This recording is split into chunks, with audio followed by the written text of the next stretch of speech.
50 things you never knew about the medieval period. The lost realms of everyday life. Welcome to an age where the rhythm of everyday life was not governed by clocks, but by the sun, size, rise, and fall.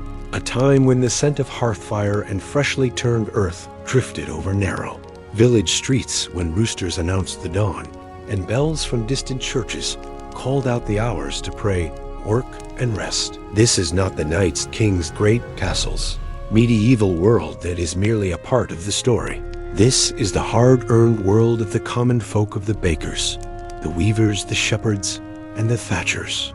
The people who had everyday lives in extraordinary times, and it is their world that we are to enter. Here in this first of 3 parts, we'll take a leisurely stroll through the hidden, oft-overlooked textures of medieval life, where hygiene, food, clothing, and custom paint a picture much richer and stranger than you could possibly imagine. Contaminated. As a result, people drank ale or cider, weakly brewed and mild and alcoholic. Strength but safe. Even children drank ale in the morning. It was warm, filling, and wholesome, if a little odd by today as standards. Castles had garderobes in effect, vertical pipes that led down to pits or moats. The smell hung in the air at all times. It was not unusual for servants to empty rubbish from upper windows onto the street below, where it might be added to rainwater, animal dung, and the grime of daily life. And thus the streets stank. Citizens wore sweet-smelling herbs around their noses when going out in public, especially in towns. Pottage was the monarch of the medieval kitchen, a thick stew of grain, vegetables, herbs, and an occasional meat. If they could afford it too fancy, even immoral. Food was eaten out of common bowls with bread, serving as both plate and sponge. There were good manners rules even among the poor. Wash your hands before and after eating. Imagine wool and linen folds dyed in the hue of the earth, browns, grays, ochres, or pale blues. Most was painstakingly created ill-fitting and repeatedly patched. Up underwear was worn to protect outer layers from sweat and grime, and washing where it could be done involved scrubbing roughly against riverbanks or beating with wooden paddles. The ring of wood cups, the muffled hum of a turning wheel, the crunch of grit on weathered boots, the screams of children herding geese, and the whirling dance of flames on timber walls. In cold weather, additional clothing and cloaks were essential, but indoor warmth was a luxury. You slept in your coat, sometimes even your boots. Do not stick your fingers into the community salt. Do not eat with an open mouth, and always say a grace of thanks. A lot. Jokes, riddles, singing, and stories were part of everyday life. Fairs, feast days, and market days brought music and dance. Life was hard, yes, but not dismal. There was beauty in struggle, strength in togetherness. A beat to life that was slow, but not without meaning. Simmered slowly on the fire, sometimes for days, and filled out with whatever they had it. Was served both at breakfast and dinner. Rye bread, dense and sour, was common. Butter, if they could afford, was precious. People shared beds with family, or even neighbors and visitors. Sleep was in 2 stages, first sleep and second sleep, broken by a period of wakefulness during the middle of the night, used for prayer, conversation, or even a short chore. And although a rare treat for the poorest peasants, they could nonetheless catch rabbits, raise pigs, or keep chickens for eggs, and the occasional stew. These were not the dark, dirty backwoods days so often imagined, nor were they some fairy tale period of plain purity. The floors closely packed earth, sometimes covered with rushes, long grass, or reeds to soak up spills and hide the earthy odor. These rushes were rarely changed for weeks or months, only refilled. Incorporated were aromatic herbs, like lavender, chamomile, or sweet flag, to keep the fleas at bay and mask odors. Still, they teemed with insects and rot. Nobody went barefoot indoors if they could help it. They were dirty, fascinating, and full of details which may well shock you. Details you most definitely did not know. The peasants awakened first, their eyes still heavy with sleep. Fires lit from embers or flint sparked for the initial time. A hasty chunk of coarse bread, perhaps dipped in ale, or cold stew, was all they had for fuel before work. Indeed, it was quite common in early medieval towns, especially in Germany, France, and the Islamic world. Women and men bathed in gigantic warmed bathtubs, traditionally nude with separate hours for both sexes, or in some places mixed bathing with strict rules of etiquette. Soap was typically homemade, made from animal fat and ashes, or imported from Arab lands in the form of great olive oil-based soap. Baths were not a daily routine, of course, but they did not occur. Personal cleanliness was valued. Hair was brushed, beards were trimmed, nails were scrubbed with knives, lice combs were normal. There was no lazy morning to be seen. Children ran off to gather eggs or drive geese. Women started spinning or mending as the men went off to the fields or to their trades, if they were fortunate enough to have one outside the farm. Water is fetched from the well cold dark deep. The hearth is the center of each home, and the smoky scent of wet firewood is in the air as it begins to crackle to life. Let us begin slowly, softly, with the early morning in a typical medieval village. The village awakens not to the clang of clocks, but to the crowing of cocks and shuffling of beasts in wooden enclosures early in the morning. Most would already have been up and working. And here we come upon our first mystery. People in the Middle Ages did not drink water, not very often in any case. Water, especially in towns, and indeed in some country wells, was unsafe. And now picture their homes. Walls of wattle and daub, thin strips of wood, filled with mud and straw toilets, were rarely better than a chamber pot emptied in the street. Or if you lived in town, a communal cesspit at the rear of the alley, however. They cared more about hygiene than perhaps you realize. Bathing was unheard of and rare, not at all places. They were aware that they smelled. They simply didn't always have the resources to cause it to differ. And now look to food, not the nobles' banquets, but the ordinary folk meals. Utensils, typically only a wooden spoon and a knife, forks, did not exist and were even taboo for some who considered them. And then there is this forgotten truth. People dying by hand, but responsibly. And what of dressing sleep itself? Was different beds, or straw sacks or leaf bags lined with coarse linen. But perhaps the greatest shock of all is this medieval people laughed. As you slide into sleep, let this first paragraph seep gently into your head. This was life in the lost worlds of the Middle Ages, and there are 49 more secrets to be found. The stillness of medieval life stretched far beyond just the absence of modern noise. It settled deep into the rhythms of daily existence, slow, repetitive, and grounded in traditions passed down by word and hand. In modern imaginations, the Middle Ages are often painted as an unwashed epoch, where filth reigned and soap was nearly mythological. And while it is true that concepts of cleanliness differed greatly from today's standards, there was more nuance than the clichés suggest. People did bathe, not always daily, not always luxuriously, but with more regularity than you might assume. In the flickering shadows of thatched cottages, in the hush of stone cloisters, in the earthy silence of open fields, life played out not in fast forward, but in an almost hypnotic cycle of routines. And it came in many forms: dark, coarse rye loaves for the peasantry, often tough and dense, sometimes baked with bits of bran or peas to stretch the flour. For those with more wealth, finely sifted white bread known as manchet was the ideal. But in the medieval world, pepper, cloves, cinnamon, and saffron were as valuable as gold. They were imported from distant lands via trade routes that spanned deserts and oceans. A pinch of nutmeg or a dusting of cinnamon was not just a flavor, it was a statement of status. Much of it was made of wool, spun by hand, dyed with natural substances, and often passed down or reused until threadbare. Underlayers were of linen, softer against the skin, and a person might only own 2 or 3 changes of clothing in total. Yet the pride they took in these garments, in weaving, patching, and maintaining them, was immense. Clothing was identity, status, and protection all woven together.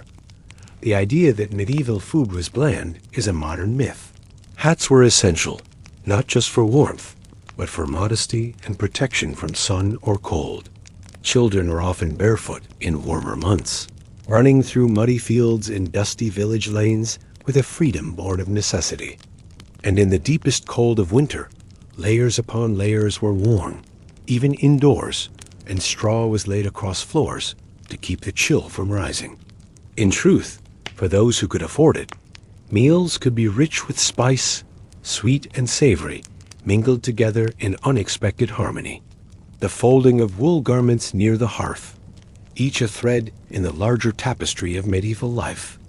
This world was not one of constant battle or endless gloom, but of texture and rhythm, of adaptation and quiet strength. In the hush of the evening, the sounds were not the roar of war, but the soft clink of a wooden spoon in a pot, the murmur of a prayer, the creak of a timber beam in the ceiling. Yet even nobles might use trenchers, thick slabs of stale bread, as plates, soaking up sauces and broths during the meal, and then discarded or given to the poor. But for now, let the softness of candlelight and the hush of medieval stillness lull you deeper into rest. And as we move deeper into this quiet time, we discover more of those small, forgotten details that shaped medieval experience in ways both strange and familiar. Curing meats meant survival through the long winter months. Yet the amount of salt needed, especially for a whole pig or barrel of fish, made it a prized commodity, often locked away under guard in large households. Meals were eaten in courses, even in modest homes. A broth or pottage to begin, followed by a heavier dish, perhaps stewed meat or vegetables. Table manners were guided by church teachings, and while forks were not yet common in much of Europe, the use of fingers followed strict social codes. One washed before and after eating. One broke bread with reverence. One never reached across another's plate. Let's begin once again in the realm of hygiene. The hearth glows gently. A pot simmers slowly over the flame. A child plucks an apple from a wooden bowl. A cat slips between shadows. This is not the chaos of some imagined brutal world, but the quiet rhythm of daily existence, one that, for all its strangeness, still echoes faintly into our own modern habits. Food, of course, forms the heartbeat of daily survival. Yet what they ate, how they cooked, and how food shaped their world reveals a complexity easily lost in time. In villages and towns, bathhouses existed. Public baths were common in many parts of Europe, especially in places influenced by Roman traditions. But this wasn't an everyday luxury. Water had to be drawn by hand from wells, carried in heavy buckets, and heated slowly over open flames.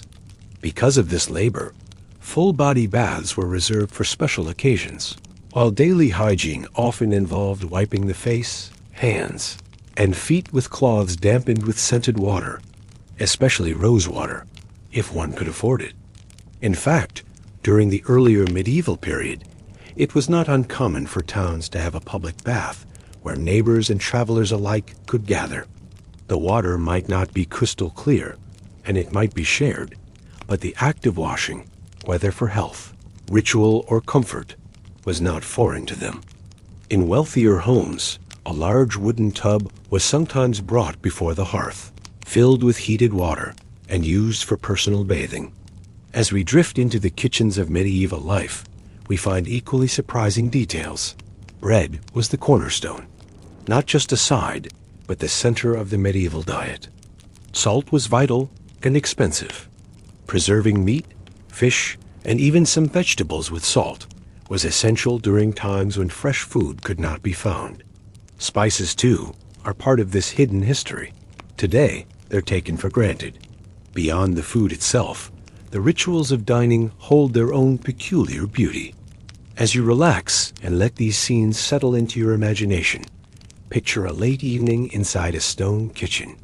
And what of clothing, that daily armor against cold and wind? Shoes were simple, turned leather, tied with straps, softened with wear.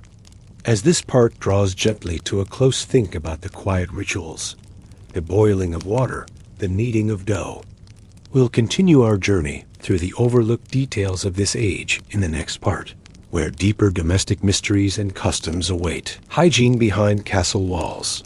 Myths, rituals, and realities. Glowing light of an iron oil lamp gently plays on the rough-hewn walls of a stone castle room, throwing long shadows on ancient tapestries and flagstone floors. The wind blows quietly outside thick walls, as if it bears the echoes of distant voices, whispers of lost custom, and airy activities of cleanliness of ages gone by, generally misinterpreted. Far from the picture of dirty medieval lords, fetid halls, hygiene was not entirely neglected. Rather, it was done differently, closely interrelated with humoral theory, religious purifying, and symbolic behavior of health. A noblewoman would operate her morning routine thus: a servant pouring warm rose water over her hands from a silver ewer into a broad basin, its pleasant smell blending with the air of morning. A sinner who had not washed the soul was considered filthier than one with soiling on his hands. The hands of a farmer were dirty with dirt and sweat, but at night water would be drawn from the river or well to wash the day as sweat off.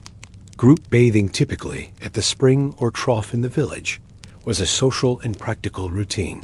While soap was a luxury for some, others bathed their skin and clothing using ashes, clay, or sand. These linen layers, typically exchanged weekly, or more frequently by the upper classes, provided an invisible barrier, clean and symbolic. A new chemise was an indicator of decency, respect, and self-respect. And while these practices were perhaps cruel, they were effective methods passed down through the centuries, tempered by necessity. Fleas, lice, and other vermin were common companions. They also yearned for comfort after a long, tiring day.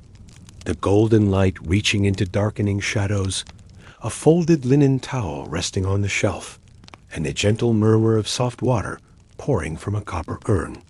In these things, we do not see history, but the shared humanness that still binds us together across the great silence of time.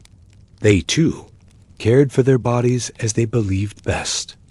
And they, too, in the small rituals, a rose water basin, a soaped hand, a faint murmur of blessing amidst sweat and toil. Measures used to wage war against them included nitpicking, delousing combs, herb fumigation, and incinerating straw mattresses. People knew the agony of bite and itch, and even though they never knew the theory of germs, they knew that rot, filth, and stench had to be driven out. Smoke, spices, and cleanliness were all necessities in warfare against decay, physical as well as spiritual.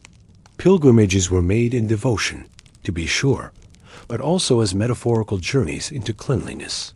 Fragrant gloves, pomanders, and perfumed cloths were used to hide smells and provide solace. Not a place of ignorance and dirtiness, but of symbolism, accommodation, and silent reverence. Cleanliness, so much of the Middle Ages, was multi-layered need and ritual combined, shaped by theology and practicality, and the steady cycle of seasons. Lavender in bedding, sage in water, and rosemary in windows were not merely decorative. They were a profound, almost intuitive understanding that the air around us could heal, hurt, or bless. A man or a woman may walk for weeks, blisters, and sun, not to become physically clean, but to lose sin, to be made whole. This was not just an act of washing, but of ritual, a sense of order, of readiness, of grace. Here in silence, we take another silent step, deeper into the subtle refinements of cleanliness during medieval times, beyond the general perception that cleanliness existed only in modern times. Soap makers in some towns organized into guilds, working painstakingly to craft the blocks that were used both at home and in communal bathhouses. When winters were harsh and water froze and firewood dwindled, washing might have been limited to faces and hands, and steam off boiler or hearth, the sole relief from chill. In spring and summer, streams and rivers became places of bathing and refreshment. Children splashed playfully in shallow pools. Women did their washing, and shepherds cooled hot feet. The earth's cycle dictated the cycle of cleanliness, and man replied in kind. These bathhouses, or stews, existed in every city, from Paris to London, typically branches of inns or marketplaces. Their men and women could soak in hot water, have their backs cleaned, and even be rubbed down with perfumed oils.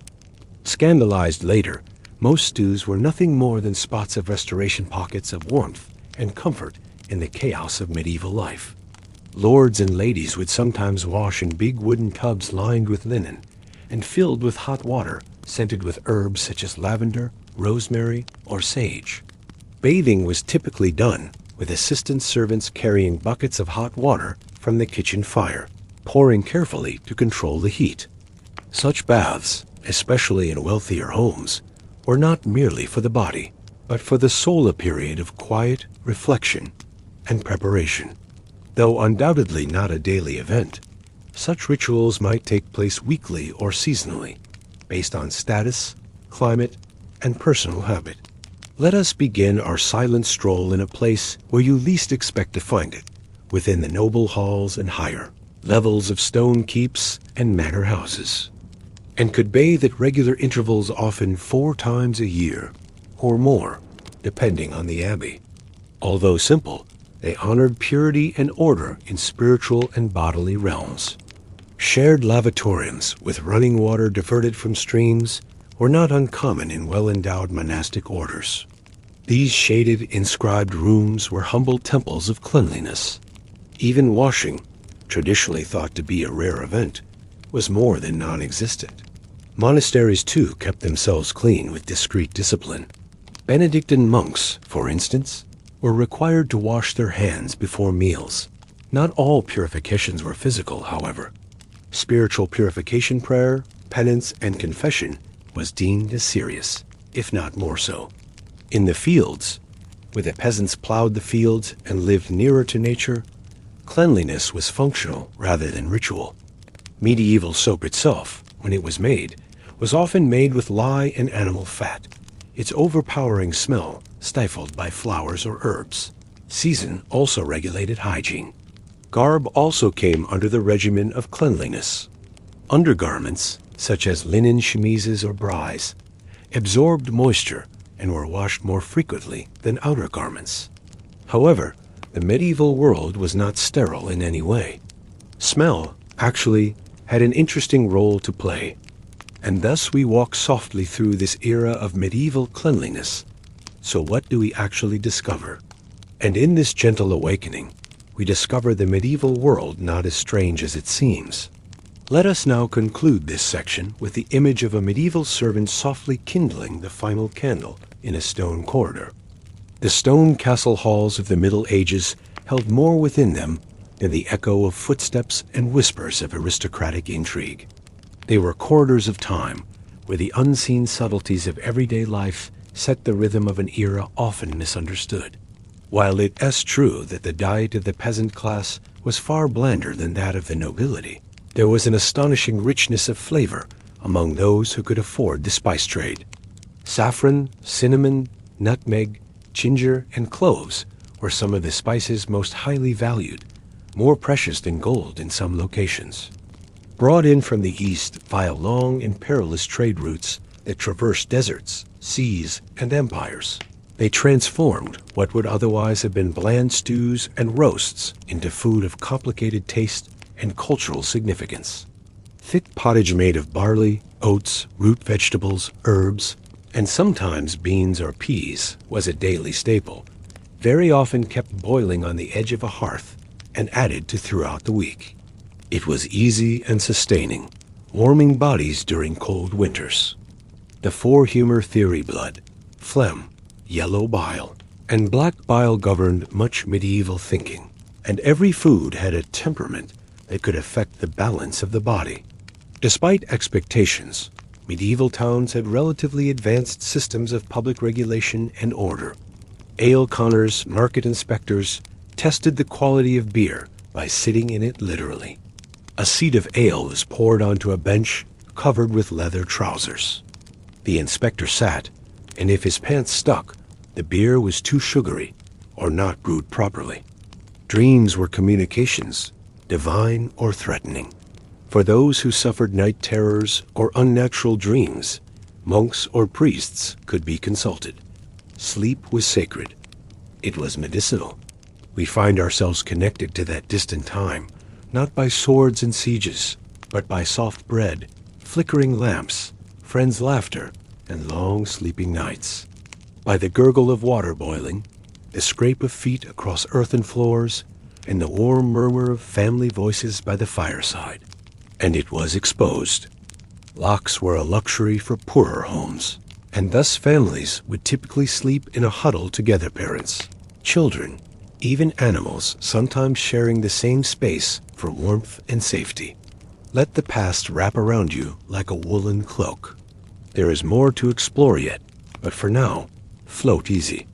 Although it might sound frivolous, this ritual reflected a widespread belief in physical, even theatrical, methods of testing in a world without laboratory tests or thermometers. Foods that were hot and dry in nature, like garlic, were purported to drive out excess moisture. And on markets, by the way, did you know that selling wine diluted with water was grounds for being sent to prison? Cats, for instance, were not everyone's pet. In some areas, they were associated with witchcraft, bad luck, and even burned in symbolic rituals.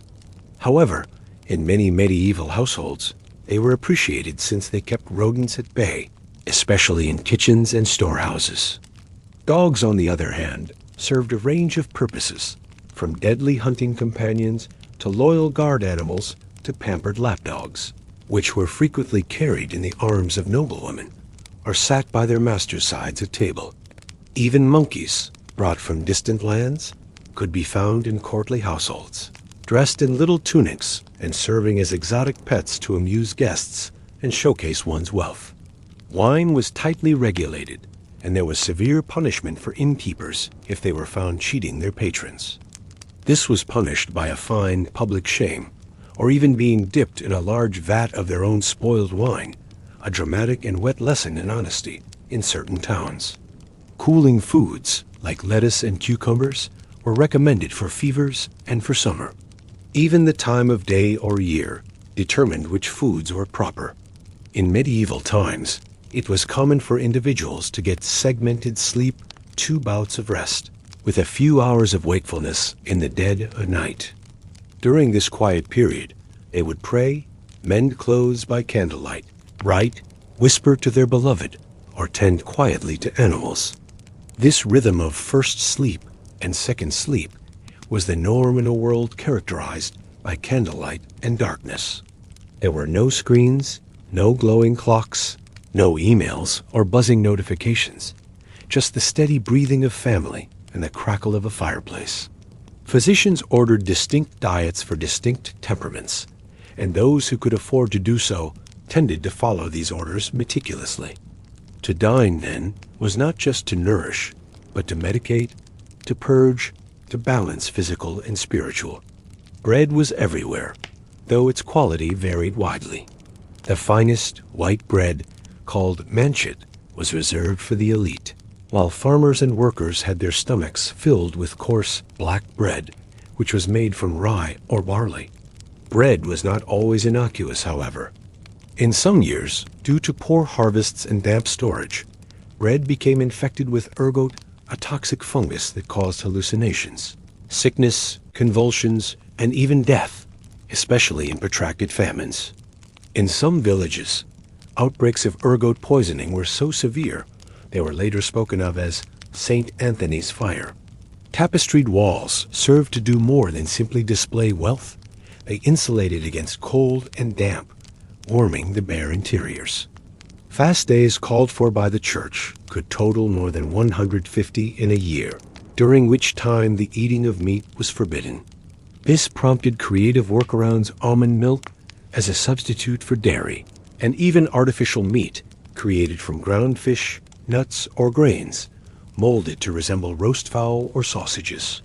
These alternatives were not only devout, they were culinary artistry. Monasteries emerged as centers of recipe innovation, creating complex Lenten dishes that dissolved the line between obedience and indulgence, conveying both piety and ingenuity. Candles guttered low, casting flickering shadows on iron sconces and carved beams. Take, for example, the medieval appetite for eating animals that we now think of as exotic or bizarre, such as swans, peacocks, seals, and even porpoises, especially among the elite. They were not everyday fare, but pieces de resistance of spectacle. A peacock might be served roasted, but redressed in its own feathers, wings and all, to dazzle guests with a show. At some courts, entire animals were gilded with gold leaf or placed within elaborate sugar sculptures to shine by candlelight, rendering the act of eating a theatrical spectacle of status and wealth.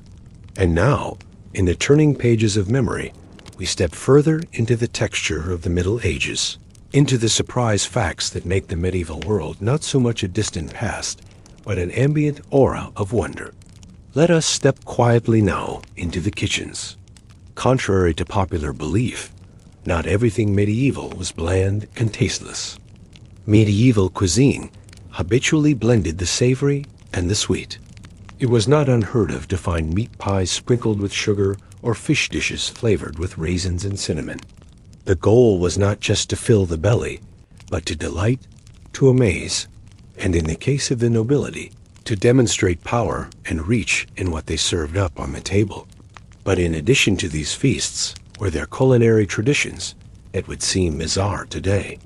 Peasants' meals, by contrast, were communal and rustic.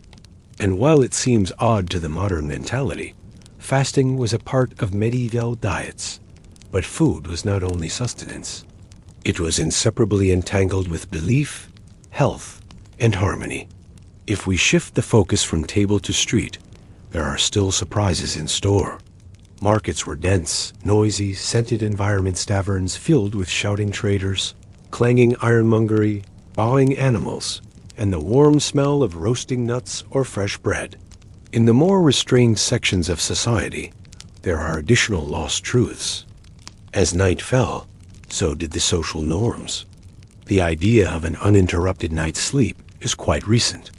To sleep in the Middle Ages was to lie with one's mind, beneath thatched roofs or vaulted ceilings, under wool blankets or straw mattresses, with the wind pushing gently against shuttered windows.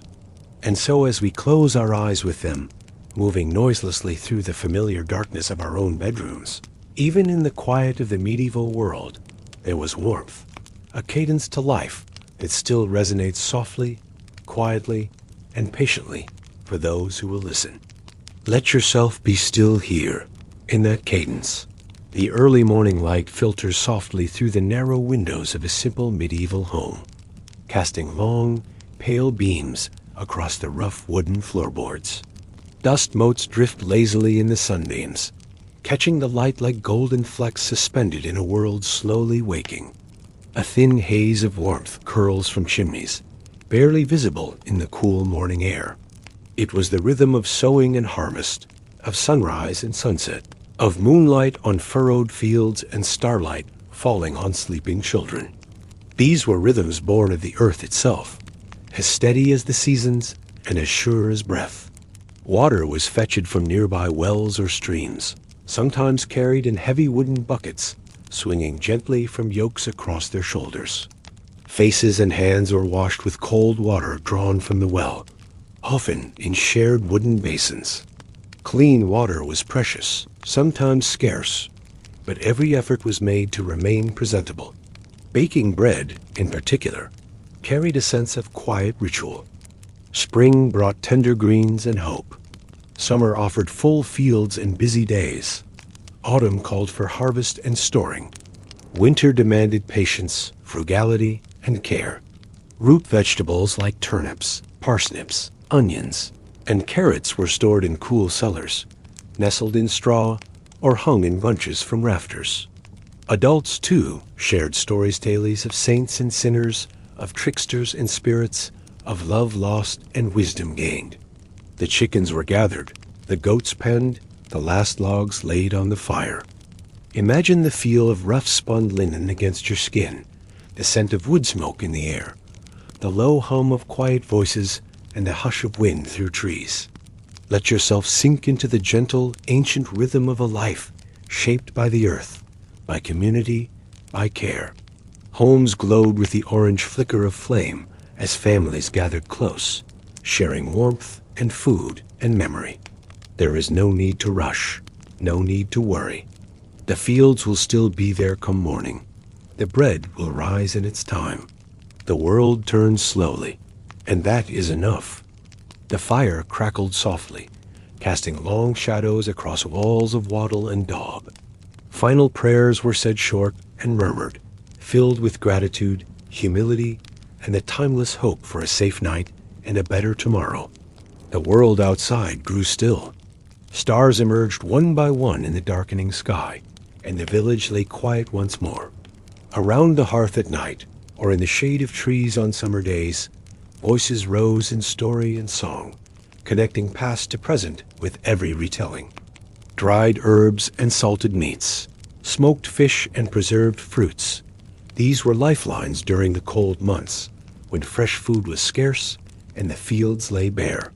Every technique of preservation was learned through trial, refined through experience, and passed along in quiet lessons repeated year after year. Let the breath of history surround you like a lullaby, warm, steady, and still. You are safe in this memory of living, in this forgotten heartbeat of time.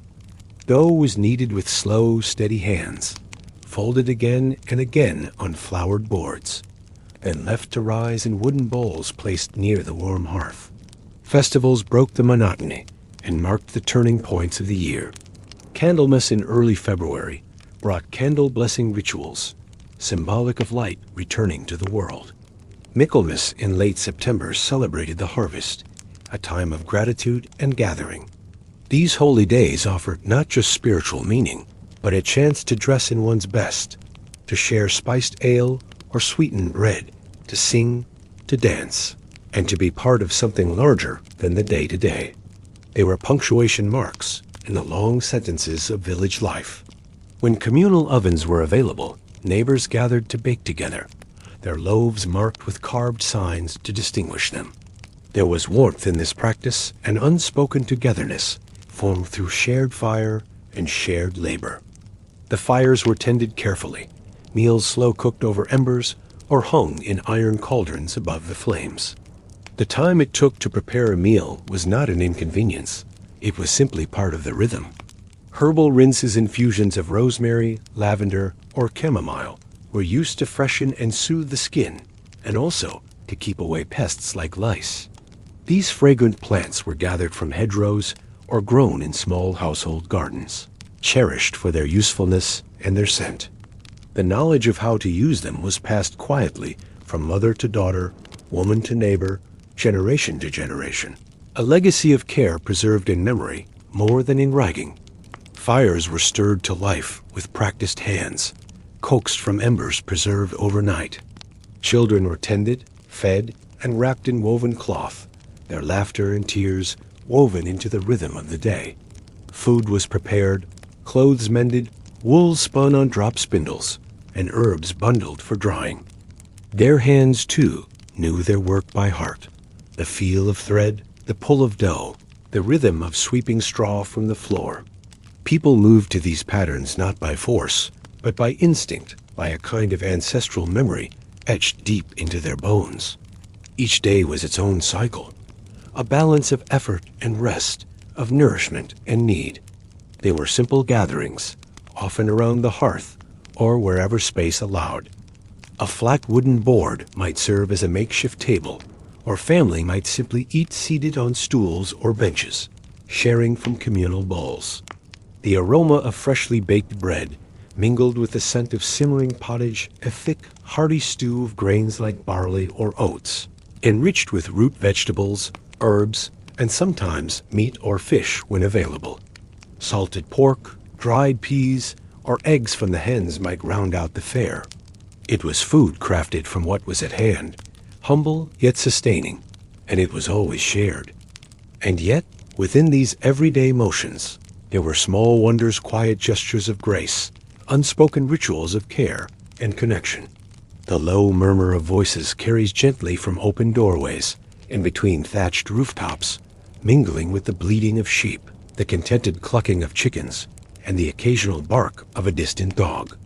This is the world of daily labor and quiet routines, a world shaped not by grand clocks or artificial schedules, but by the simple, ancient necessities of life. Outside, the village stirs with quiet motion, the gentle rustle of straw, the creak of wooden shutters being pushed open, the faint stirrings of animals in their pens. The world awakens not with sudden noise, but in careful, layered unfolding. Each sound can scent a thread in the quiet tapestry of a day beginning. Men rose in the dim light, pulling on coarse woolen tunics and stepping out into the fields with tools worn smooth by generations of hands. Depending on the season, they might be plowing dark earth, scattering seeds with measured steps, or bending low to reap the grain with slow, sweeping strokes. Their labor was quiet and methodical, each movement shaped by both necessity and memory.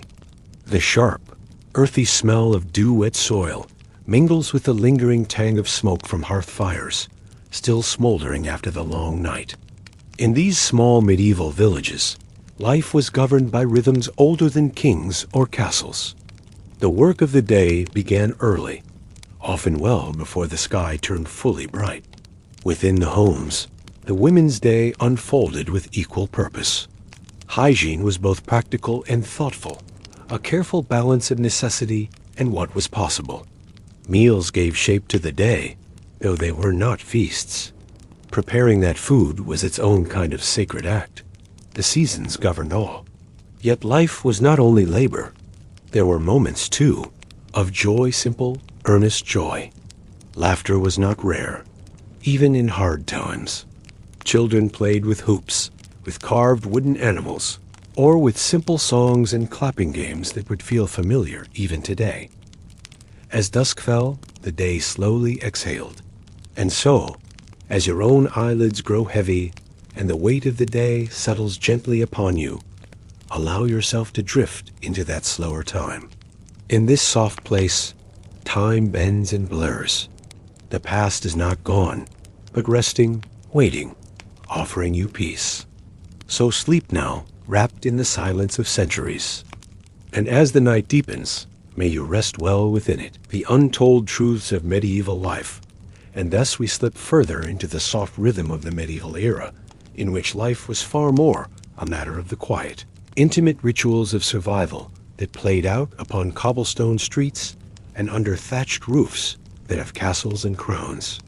The first murmurs of a new morning would bring not only light, but the scent of freshly lit open hearths, of cattle moving restlessly in their stalls, and dew quietly covering garden beds. Wool and linen were worn in layers not only for heat, but also for practicality. It was common for men and women to have their hair clean by brushing with wood combs that were specifically created to remove lice and debris on a regular daily basis. Herbal shampoos of nettle, chamomile, or vinegar were poured over the head with the intention of inducing shine and cleanliness. Even head coverings such as hoods and coifs were not only worn for modesty, but also as practical protection from the weather and penetration. Fennel seeds were chewed to help relieve gas. Mint was eaten to calm the stomach. Warm mead might be used to stimulate appetite or put a restless belly to sleep. Sanitation was not separated from the marketplace, but integrated with it. Bakers were required to sweep out their stands and put on clean aprons. Feet were washed in buckets of cold water. Faces were washed, not just on the battlefields or in monarchs' halls, but in the linen infused with lavender water, in the icy kiss of morning on a sunburned cheek, in the communal tub of the public bathhouse, in a mother's focus on tucking her child in neat and warm, poultices of herbs on cuts or bruising, and fat and beeswax ointments on parched skin. The fire dwindled low, and in the fading golden light, tired bodies twisted into wool and linen coverings, their day of simple endurance at an end. Fish, mongers sold nothing but fresh catch, usually washed in cold water buckets and piled atop herbs to hide stench. Butchers had regulations mandating them to gut and dispose of offal at a fixed time or they have to pay good fines. Regulations, as hard as they were, show that cleanliness was no strange idea anticipated, if not implemented flawlessly. The way they lived was shaped by what they had, what they believed, and what they wanted. The idea that digestion, too, was affected by an individual's mood was generally accepted. Excessive fury was reported to turn the stomach sour. Excessive sorrow to stop up the bowels. And so physical and emotional purity were often one and the same. Shaving was a habit supported commonly by monks and priests. And in some towns, barbers were among a privileged few who also doubled as primitive surgeons, removing teeth and lancing boils when the need arose. Women used cloth rags or monthly cloths, and these were cleaned and reused. Midwives played central functions in towns and villages, and birth was conducted in special rooms, typically with pictures of saints or crosses suspended nearby. Herbal treatments were used to relieve pain: raspberry leaf teas, chamomile, or mugwort.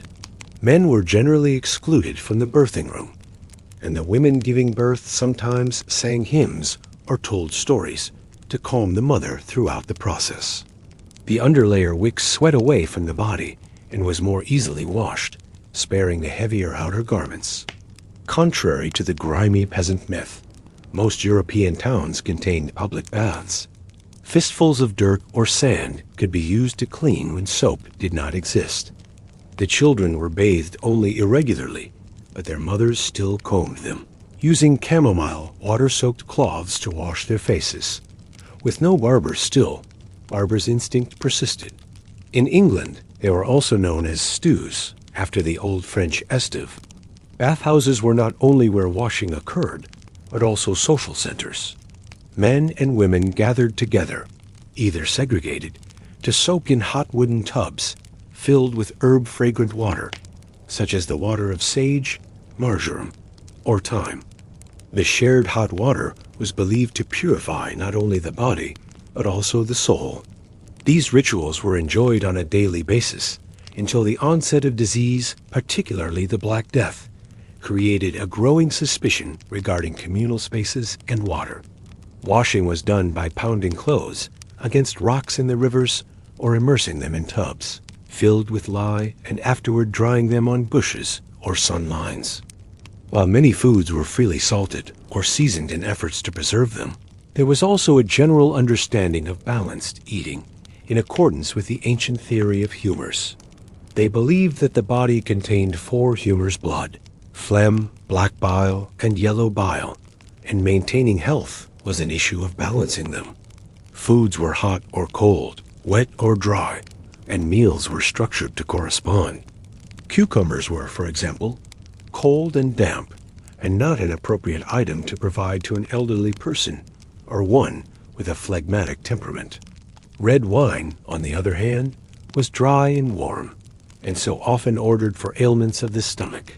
The idea of wearing fresh clothes was not a daily, but rather an occasioned or seasonal one, and the idea of having several outfits was an extravagance of prosperity. In both the peasants and nobles, the day started with the first act of hygiene, how they knew it back in the day, not with showers and soaps like we have now, but with what they had available. A servant would pour a basins of cold water into a lord or lady's bed, or a mother would immerse a cloth in perfumed herbs and clean the faces of her children. Watered-down ashes were used as a primitive substitute for soap, and rosemary or lavender paste were utilized in certain homes, not only for cleaning, but to mask the more objectionable aspects of medieval existence. As we press further into the lost threads of this time, we journey deeper into the little-told but deeply human detail stuff seldom painted onto canvases or illuminated in texts, but always surrounding the lived experience of the medieval people. Let us return to the morning. Habits associated with toilets, about which little was said, were no less a part of daily routine. Castles boasted guard-robes built into solid stone walls, their drop chutes down and out. In city homes, chamber pots were used and typically emptied directly onto the street, a process that demanded warning cries to be called out before dumping. In monasteries, lavatoriums were used with almost devotional gravity. Hand-washing before eating was not only seen as cleanliness, but as a sign of moral innocence. Clothing itself was imbued with the accessories of cleanliness and need. Another field of misplaced connection was hair care. We shall now examine one of the lesser-known aspects of medieval cleanliness, that people shared bathhouses. The medieval notion of hygiene also extended to the eating habits. To have in mind digestion, medieval people were not ignorant of its delicacies. When it came to menstruation and childbirth, facts were personal and sacred. Let us now stroll leisurely through the marketplace, an open-air wonderland of odor, sound, and superimposed tradition. Among the poor, cleanliness took on different forms gleaned with necessity and ingenuity. Non-existent toothpaste can be replaced by pulverized leaves. As the evening closed in a townhouse in medieval times or a village cottage home, final acts of daily hygiene still continued quietly. And in those fleeting seconds, those hardly recorded, often undervalued gestures, appears the real life of medieval times. These were the human echoes of an earlier day. And thus, as we stand prepared to let segment 1 come to its end, we do not leave the medieval world with condemnation or with snickers, but with understanding. And in their echoes, we find something familiar, something still vibrant in us. A need to be clean, to be loved, to be at ease, to temper the world just a little, even when things were hard, even when nights were long and winters were cold, even in the darkest depths of history. Now rest easy, for our next work will take us deeper again, into stories of food and feasts, of hunger and plenty, of taste and nourishment, all lying in wait in the leaping firelight of medieval kitchens. But for now, close your eyes and let the distant aroma of rosemary and charcoal carry you off to sleep. The unexpected truths behind medieval cleanliness. The candlelight flickers gently along the uneven stone walls of a modest manor, nestled within the green and mist-wrapped countryside of 13th century England. A thin line of steam curls upward from a heavy wooden tub as water, drawn fresh from a nearby stream and warmed over a kitchen hearth, is poured slowly within. The wooden bucket creaks. The scent of lavender grown in the Lord's own garden mingles with the earthy scent of the stone floors and baked bread cooling nearby. These were warm, steamy places filled with the scent of herbs and the soft clatter of water basins. Men and women would bathe regularly, sometimes together, sometimes separate, depending on local customs. The idea that filth caused disease wasn't fully formed, but there was a growing association between cleanliness and health, particularly among the learned. These bathhouses were not just places to wash, but spaces for social connection, laughter, and quiet relaxation. Yet even during the infamous years of the Black Death, we find records of people attempting to bathe with vinegar, rosewater, or wine, believing these to be purifying. Before prayer, washing was customary. Ritual cleanliness mattered to both Christians and Jews during the medieval period, with ceremonial hand-washing common in monasteries, churches, and synagogues. Instead, it was shaped by environment, access to resources, and a worldview that, though lacking modern germ theory, valued cleanliness in both body and spirit. The herbal aroma rising through the mist, the creak of wood as someone leans back in the tub, relaxing tired muscles. The sound of voices murmuring low, the laughter of old women reminiscing, the sigh of a traveling merchant letting go of the burdens of the road. It is a world where cleanliness was cherished, not dismissed, and where the rhythm of soap, water, and skin was as soothing as the lull of rain on a cottage roof. Monks followed rules that prescribed regular bathing, especially before holy festivals. Physicians advised daily washing of the face and hands, and the use of scented waters made with mint, thyme, or rosemary to ward off miasmas and foul air. What they ate, how it was made, and what their meals truly looked like beyond the myths. Let us continue. Castles and monasteries often had latrines built into the outer walls, known as guardrobes. Waste would fall into the moat or cesspit below. In towns, chamber pots were used indoors and emptied outside, sometimes unfortunately into the street. But even this had regulation. Laws in Paris and London attempted to restrict when and how people could dispose of waste, aiming to maintain a cleaner environment. Warm water, scented with chamomile or rose petals, offered not only physical relief, but emotional comfort after long days of work in the fields or workshops. Linens, which were worn closest to the skin, were changed and washed far more often than outer garments. Soapwort and fuller's earth were used as cleaning agents. Laundry days were social affairs, women gathering by rivers or village washing stones, chatting and scrubbing under the wide, open sky. In wealthier households, servants handled these tasks, boiling water, scrubbing clothes, and hanging them to dry over hedges or wooden frames. Contrary to the myth that medieval people were filthy and unhygienic, the reality is more nuanced, more complex, and far more surprising. A wooden basin, a sponge made from old linen, and water from a river or well would serve as tools for everyday cleanliness. Soaps were handmade from ashes and animal fats, or later, imported olive oil-based soaps from the Mediterranean world, used by the wealthy and the merchant classes. Hair washing, though less frequent than today, was not uncommon. Combs carved from bone or wood were used to remove lice and dirt. Personal cleanliness was not just a luxury for the upper class. It was embedded in the rhythm of life, a quiet ritual often carried out with care. From nobles to peasants, cleanliness was pursued, not dismissed.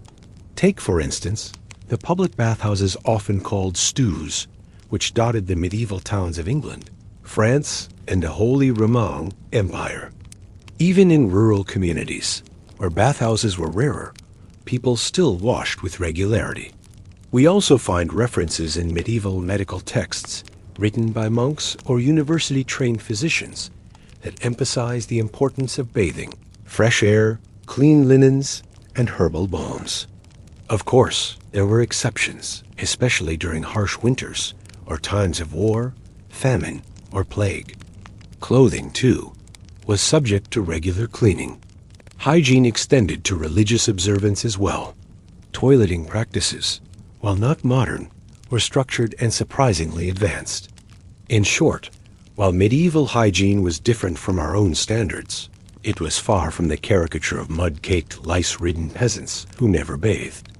As you settle deeper into your pillow, imagine the quiet warmth of a medieval bathhouse. The soft splash of water, we now drift onward, still within the walls of daily medieval life, toward the curious and revealing customs of food. Grime, garlic, and grindstones, the truth of medieval daily life. The rooster begins to call somewhere in the misty fields far from the great stone halls and lofty towers of nobility. There is another kind of world, one where the morning begins with the soft shuffle of feet on dirt. Floors and the scent of yesterday's fire still lingers in the thatched roof above. This is the waking hour of the medieval peasant, a rhythm as ancient as the hills, and just as quiet in this little wooden cottage with walls woven from wattle and daub, and a roof patched with straw. The family rises together wrapped in coarse wool blankets. They do not speak loudly, the air is still cool from the night. Heavy wooden plow, a curved scythe, and a sack of seeds, they head toward the fields the mother carries. A basket filled with scraps to feed the pigs, while the older daughter gathers dung from the yard, which they will dry to burn later as fuel. Every step they take, every task they complete, has meaning. It is not just work, it is survival. It is the old song of life sung one movement at a time. They think in harvests and sowing in the lean months when food runs low, and in the blessing of a heavy crop when the sky shows mercy and the soil gives back. Something more than silence, and the only warmth comes from the embers that glowed faintly all through the dark hours. He does not speak, his breath rises in clouds, and his eyes stay low on the land ahead behind him. The earth opens in a dark, clean line like a wound and a promise.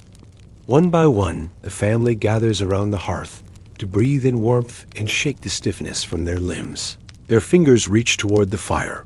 The day is filled with sound, the slap of laundry.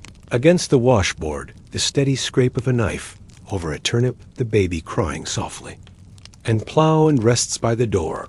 He says little the mother braids her daughter's hair with fingers. Sticky from dough, the chickens settle once more into their corners, and the dog lies, stretched across the threshold, his ears twitching at every sound.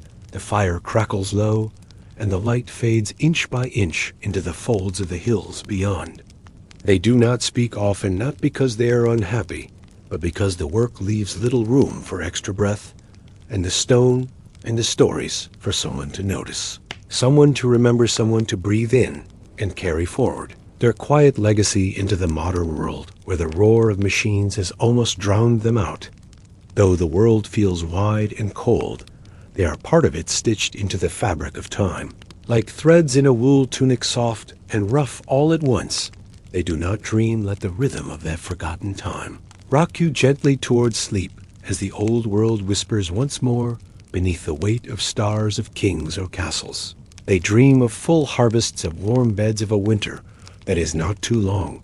They dream of boots that do not leak, and roofs that do not fall, and meals that are enough for every belly to be quiet, and still dirt smudges. Their skin and the air clings to them with the scent of ash and earth and animals. It is a scent that marks them. The fire is stoked, the pottage stirred once more, and the family huddles, close in the flickering orange light, the same routine repeated day after day, year after year, season after season. Their lives may seem small to us now, but they were vast in their own quiet way, filled with the scent of tilled soil, the weight of hand-woven cloth, and the sound of breath shared in the silence of another day survived, tells their story. Without words, and the silence is a kind of language, all its own, a soft agreement between those who have shared the same cold and the same warmth. And wild herbs gathered from the forest edge, it simmers slowly over the fire, or the house fills with its earthy scent. The pot is watched, carefully stirred, with a wooden spoon passed from hand to hand like a sacred tool of sustenance, as the smoke from the hearth curls into the air, with no chimney to rise through it, lingers, low and gentle, wrapping the room in its scent of ash and warmth. Slowly, and the glow paints their cheeks with the first light of the day. Breakfast is not what we might imagine. There is no bread hot from an oven or fresh fruit laid in bowls. Instead, they chew slowly on yesterday's coarse rye loaf, made hard from age and black from smoke. It is dipped into warm ale or watered down milk. If they are lucky, the ale is thin and sour, but it is better. Yard just beyond the door, the children chase them half-dressed and giggling, their feet bare in the wet grass and mud. They laugh in the morning, chill their voices, ringing softly through the mist as the dog barks once, and then settles at the edge of the garden, watching then the well water, which is often unclean and filled with sickness. This small act of breaking bread together marks the start of their long day ahead, and though the food is plain, it is shared with care and respect outside. The sun lifts slowly behind the low gray clouds that stretch across the sky. Sheep bleat softly in the distance, and the hens begin their gentle cluck in the small. The father takes up his tools from the wall. They are few and worn. The earth beneath their feet is damp and full of promise, but also exhaustion. Each step is a memory of seasons before, of winters endured and summers survived. They do not think in years when the work begins. It is silent, slow, and steady. The wooden plow cuts through the dark soil, pulled by an ox with eyes as tired as its master. The father guides the tool, his hands blistered and cracked, his shoulders bent from years of labor. The children run beside him for a time before returning home to help their mother. The cottage is not quiet during they do not have much in the way of meat. A few salted fish, maybe a scrap of pork, saved for a festival. Most meals are pottage, a thick stew of beans, oats.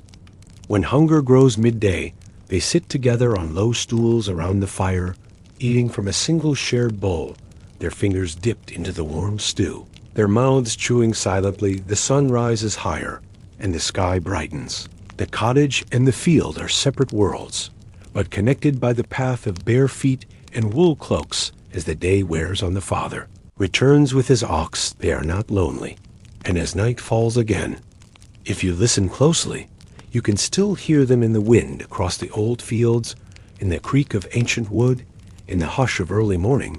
They are not gone. They are only sleeping, they wait in the earth. So rest now in the memory of a simpler life. Not easier, but rooted, grounded, made of honest effort and quiet hope. Strange medicines and bizarre beliefs. Healing in the dark ages. In the winding alleys of medieval towns where muddy water flowed freely through open gutters and the air was thick with the scent of dung and dampness, there were places where healing was promised. But certainty was rare. These were the humble homes of barber surgeons and apothecaries, herbalists and traveling. Healers, each with their own curious blend of tradition, myth, and experimentation. The average medieval person believed sickness was caused not by bacteria or viruses, but by imbalances within the body, or even the displeasure of divine powers and supernatural forces. If a man developed a fever, it might be blamed on the movement of the stars or the corruption of the humors in his body, or worse still, the wrath of the saint he had failed to honor it. Was this worldview that shaped the strange and often terrifying world of medieval medicine. Let us begin with the humoral theory, the backbone of medieval medical thinking, which originated in ancient Greece, but flourished throughout Europe during the Middle Ages. It held that the human body was governed by four humors: blood, phlegm, yellow bile, and black bile. When these were balanced, a person was considered healthy. When imbalanced, illness set in treatments then were designed to restore balance, sometimes by methods that seem more harmful than the ailment itself. Bleeding, for instance, was a common cure. Leeches or blades were used to let blood flow from a vein, in the hope it would expel the excess humor causing the disease. Barber surgeons often performed these procedures not in sterile rooms, but in wooden chairs on dirt floors, beside the same tools they used to cut hair and shave beards.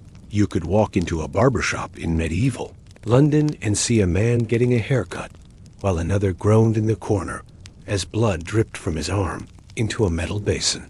The infamous red and white barber pole we still see today traces back to these times: red for blood, white for bandages. A grim reminder of the double duty barbers once performed to ward off the foul miasmas they believed carried disease.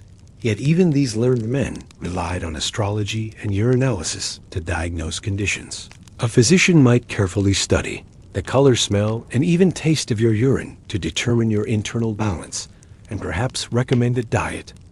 Mummy imported from Egypt or ground unicorn horn, believed to counteract poisons. In reality, the so-called unicorn horn was often just narwhal tusk traded at high prices from the far north of onions, garlic, and boiled nettles, or instruct you to wear a pouch of dried frog on your belt as a charm, like Jews or lepers in acts of horrific violence. Monasteries might take them in offering prayer and fasting as treatment, while others were chained in cells, or worse, paraded through the streets in mockery and fear. If you suffered from a persistent illness and were fortunate enough to have coin, you might visit a university. Trained physician clad in long robes and a cap, and often wearing a beaked mask filled with fragrant herbs. With metal tongs, often without any form of anesthesia. If you were lucky, you might get a mouth rinse of wine or vinegar, before and after, to dull the pain and prevent infection. Missing teeth were not replaced, and a gaping smile was common among laborers and nobles. Alike in the murmured prayers of a healer, bent over a patient wrapped in linen, trusting not only in remedies, but in hope. False teeth existed, made from animal bone or human teeth taken from corpses, but they were rare and expensive. Apothecaries, meanwhile, offered a different kind of remedy. They blended herbs, resins, animal parts, and minerals into pastes and powders to sell as cures. Many of these mixtures were based on centuries-old herbal knowledge, some genuinely effective, like willow bark for pain, others deeply questionable, such as powdered. With brave men enduring the sawing of limbs with only a wooden stick to bite on, and a prayer to the Virgin Mary whispered by a trembling monk. Among the poor who could not afford doctors or expensive herbs, folk healers offered wisdom, passed down through generations. Wise women and cunning men used charms and prayers, poultices of mashed herbs, and rituals that blended pagan traditions with Christian elements. They might anoint the sick with oil, pray over them, or bury an item of clothing in a crossroads to draw away illness. They often found themselves in a dangerous position, revered when healing worked, but suspected of witchcraft if a patient died under mysterious circumstances. One of the most widespread and feared ailments was the plague, known in various forms from the 6th to the 17th centuries. The Black Death that struck in the 14th century devastated Europe, killing millions. It brought out every possible remedy and superstition. People burned aromatic woods, carried pomanders filled with sweet-smelling herbs, and whipped themselves in public processions as acts of repentance. Some towns closed their gates entirely, locking out strangers, while others turned to mass prayer or blamed marginalized groups. Mental health was a different matter. Entirely those suffering from what we would now recognize as depression, schizophrenia, or epilepsy were often believed to be possessed by demons, afflicted by divine punishment, or cursed by evil spirits. Dentistry was a medieval horror story of its own. A toothache might be relieved by the local blacksmith, who would yank it out. Surgery was the last resort, and performed only when death was otherwise certain. Amputation was brutal, done with a sharp blade and a hot iron to cauterize the wound. Survival was rare. Unless the patient had a strong constitution and the surgeon a steady hand, but tales of battlefield surgery abound. Yet for all its terror, medieval medicine was not wholly backward. Some monasteries maintained herb gardens and wrote medical texts, preserving knowledge that would inform future generations. Translations of Arabic medical works, brought by crusaders and traders, introduced more advanced surgical techniques and diagnostic methods. Gradually, the practice improved, though still tethered to superstition and fear. By listening to these stories of strange cures and unshakable beliefs, we see a world where people faced the unknown with creativity, resilience, and sometimes desperation, where the line between healing and harm was blurred, and where faith and science danced together in the dim candlelit corners of infirmaries and farmhouses alike. Let this part lull you into sleep as you imagine the echoing corridors of a stone infirmary, the rustle of dried herbs hung from wooden beams, the strange world of medieval kitchens, baths, and quirks of daily life. As we drift deeper into the cadence of medieval daily, we are surrounded by sights, sound, and custom which are unfamiliar and almost dreamlike. In their simplicity and rationality to modern thinking, the medieval world-esque kitchens were not shiny countertop rooms and spick and span, silver but smoke-filled rooms where fire reigned and smell clung, the air thick with the aroma of bubbling broth, spiced flesh, and the acrid tang of blackened hearthstones. In aristocratic homes, the kitchen was a separate room from the great halls and chambers, out of sight, with servants rushing about their labors. It was here that the potboy stirred the stew, and the spitboy turned the roasting pig above the flame. Hour after tedious hour, muscle aching in repetition and heat, these were menial jobs, and yet they required importance and dedication. The potboy learned to fan the embers, to add herbs in the proper proportion, and to sense when a meal was near its readiness by smell alone. The chef dominated this foggy realm. As a general commands his troops, measuring and mixing by more gut than lesson, they employed memory and tradition.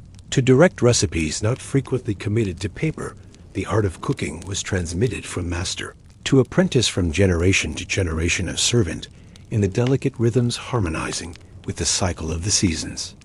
Usually with their fingers or one shared spoon, if they were lucky enough to have one bread, was the staple course at times. Honey was added in small quantities, or herbs to create what was known as small beer, with a peculiar and agreeable flavor, and dark, made from whatever grain was cheapest and readily available, sometimes with added peas, beans, or even ground acorns to bulk out the flour. Beyond the big kitchens of the richer peasant homes, much simpler things were arranged. One pot might be hung over a hearth-like fire pit in the center of a single-room cottage. The family would eat from wooden bowls. Water was never safe to drink, so ale was consumed instead, even by children and laborers. It was anemic in alcohol and often home-brewed, so it was wholesome and comparatively safe. Now let us go from fire to water to baths and cleanliness habits, which tend to surprise modern listeners, despite the myth that medieval Europeans were unhygienic or dirty. The reality is much more complex. Public bathhouses did exist in most towns, especially in continental Europe, where Roman influences had survived and been incorporated. There are men and women immersed in warm water at times, even couples, depending on the time and place. The baths were not only meant for cleaning, but for socializing, for relaxing, and even for conducting business transactions discussed softly, under the steam, slow and languid, like bees on a summer meadow. Bath attendants provided towels, perfumed oil, and wooden sandals to cover bare feet from the damp stone floors. That excessive washing could make the body weak or susceptible to disease, that the skin provided a barrier which was best not tampered with by water, except perhaps in some rare exceptions. A light perspiration resulting from easy toil or walking was to be promoted, but not excessive labor, except to those who were young and healthy. But over the centuries, attitudes shifted, and suspicions about the vices of bathing together arose. It was thought that disease would be transmitted through water, or even that naked flesh would draw the soul into want to sin. And so these shared facilities fell out of use over time, especially in northern latitudes, where the cold discouraged frequent dips during winter months. Even in residences, though, people still bathed with basins, and cloth soap made from animal fat and ash was used, and scented herbs were sometimes mixed with water, lavender, mint, and rosemary, creating a pleasant smell that stayed to the air and skin long after bathing was over, with magical symbols or shoved into pockets to ward off unseen forces. In the monasteries, cleanliness was not only a practical virtue, but a spiritual one. Monks washed before prayers and meals, their routines, prescribed by the rule of Saint Benedict, which emphasized order and care of the body as a container of the soul. The monastic lavatorium was a place of peaceful ritual where water poured out of stone spouts into long troughs, and hands were washed, not merely for health, but for humility. We must pause and reflect on bizarre and sometimes ridiculous assumptions about health and cleanliness in medieval minds. It was believed, for example, doctors of the time warned against drastic fluctuations in temperature and recommended that sweat cleaned out bad humors from the body, and therefore, in cities, the smells of commerce and garbage clung heavy on the air, and thus people wore tiny pouches of herbs or perfumed handkerchiefs, called pomanders, to hold in front of the nose when walking down streets or crossing bridges over streams. They were filled with garbage. The smells were strong and all-pervasive, but people endured them, because they always do, building up a resistance and creating customs in order to get along in their world. And here, once more, we find the world of medical quirks and strange things people believed would protect them. Garlic suspended in windows to ward away plague. Vinegar-soaked pads worn inside the nose to keep infection out. Amulets carved. Life was woven with threads of belief, convention, and the rhythms of mundane need. And these threads, as the creases on a sleeping blanket, offered comfort, even when they did not always add up to modern minds. The kitchen, the bath, the street all held meaning and purpose, shaped by decades of custom and the unspoken prudence of survival. So let your thoughts rest here in the bright glow of firelight, next to the large cauldron where stew simmers and stories are told in the relaxed rhythm of a ladle stirring.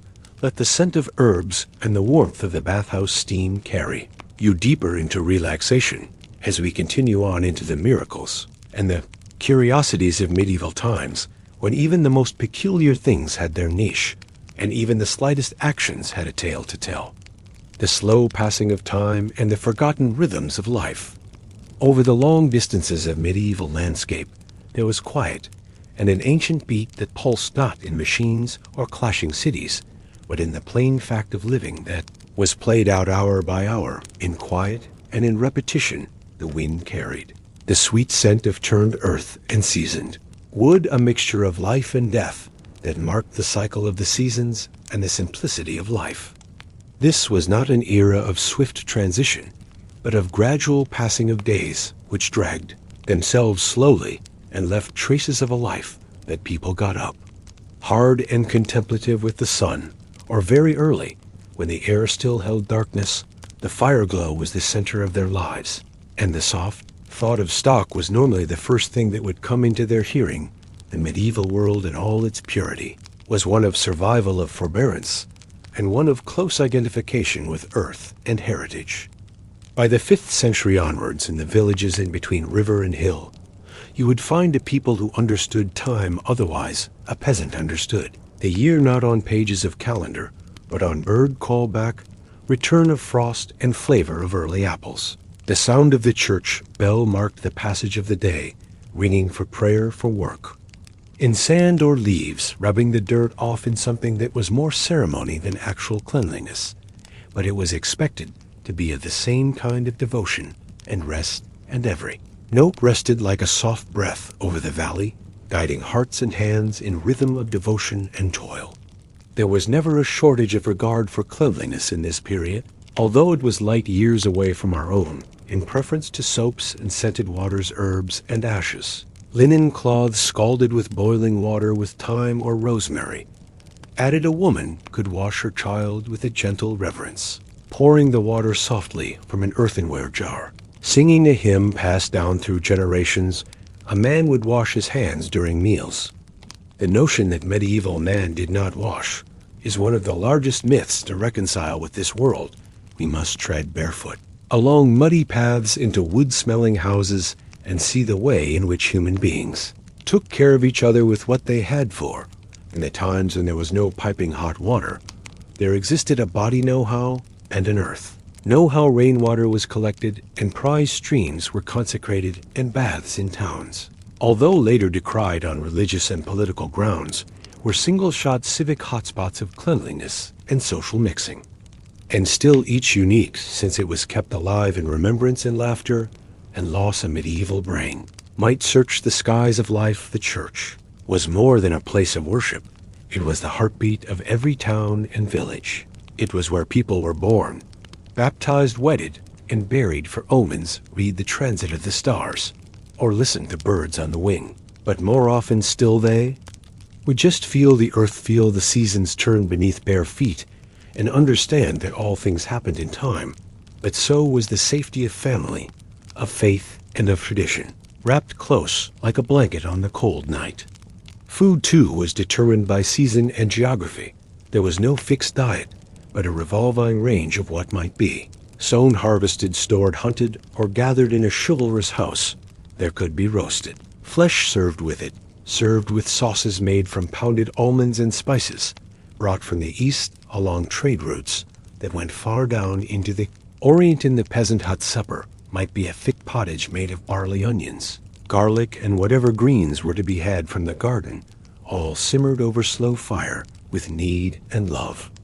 The process of eating was sanctified. The family gathered round a rough wood table, their foreheads bent in prayer, but in gratitude. Also, food was never wasted, and the art of stretching what they had from mother to daughter was passed on. Bread was generally dry and had to be drenched in broth or milk, and children were taught to eat with fingers under watchful parents who ensured that not one morsel went to waste. As centuries became decades, generations handed down information, not in books, but in hands, by observation and mimicry. Through lullabies and gentle advice, in the light of the fire, sickness was endemic and medicine. A mix of ancient books, herbal lozenges, and soothing words of aged women who lived long enough to understand when a fever would subside and when it would not. There in these still spaces the world turned slowly day by day, repeating the last. Religion permeated every area. Divdir equals altar, greater than they were accepted, and belief seeped into every detail of every life. Evening belonged to bedtime stories by candlelight, for lullabies that rocked the children to sleep, and dreams that ran through myth and memory. The terrors of war or famine were real. Medieval life was not fast. It was not sanitary. to today's expectations, or unfettered, or simple, but it was full and rich, and close people knew those around them, intimately relied on those around them, and trudged, each day not hurried, but familiar with the fact that their footsteps were part of a larger story, one that preceded them, and would continue long after they were gone. And so we lie here, hearing sleeping for the soft clinking of wooden mugs, the hum of monks praying, the distant call of a bell ringing over a misty field. We drift into the slowness of a world where silence was not absence, where even hardship wore gentleness, and where every breath, every step, every prayer was part of the ancient hush of medieval time. While you sleep, let your thoughts drift to that pool where candles burn low and the wind stirs gently over the walls of old abbey, where lives of those who long since have died still linger in the dust, and the night's dreams carry you gently through the deep, long, deep past.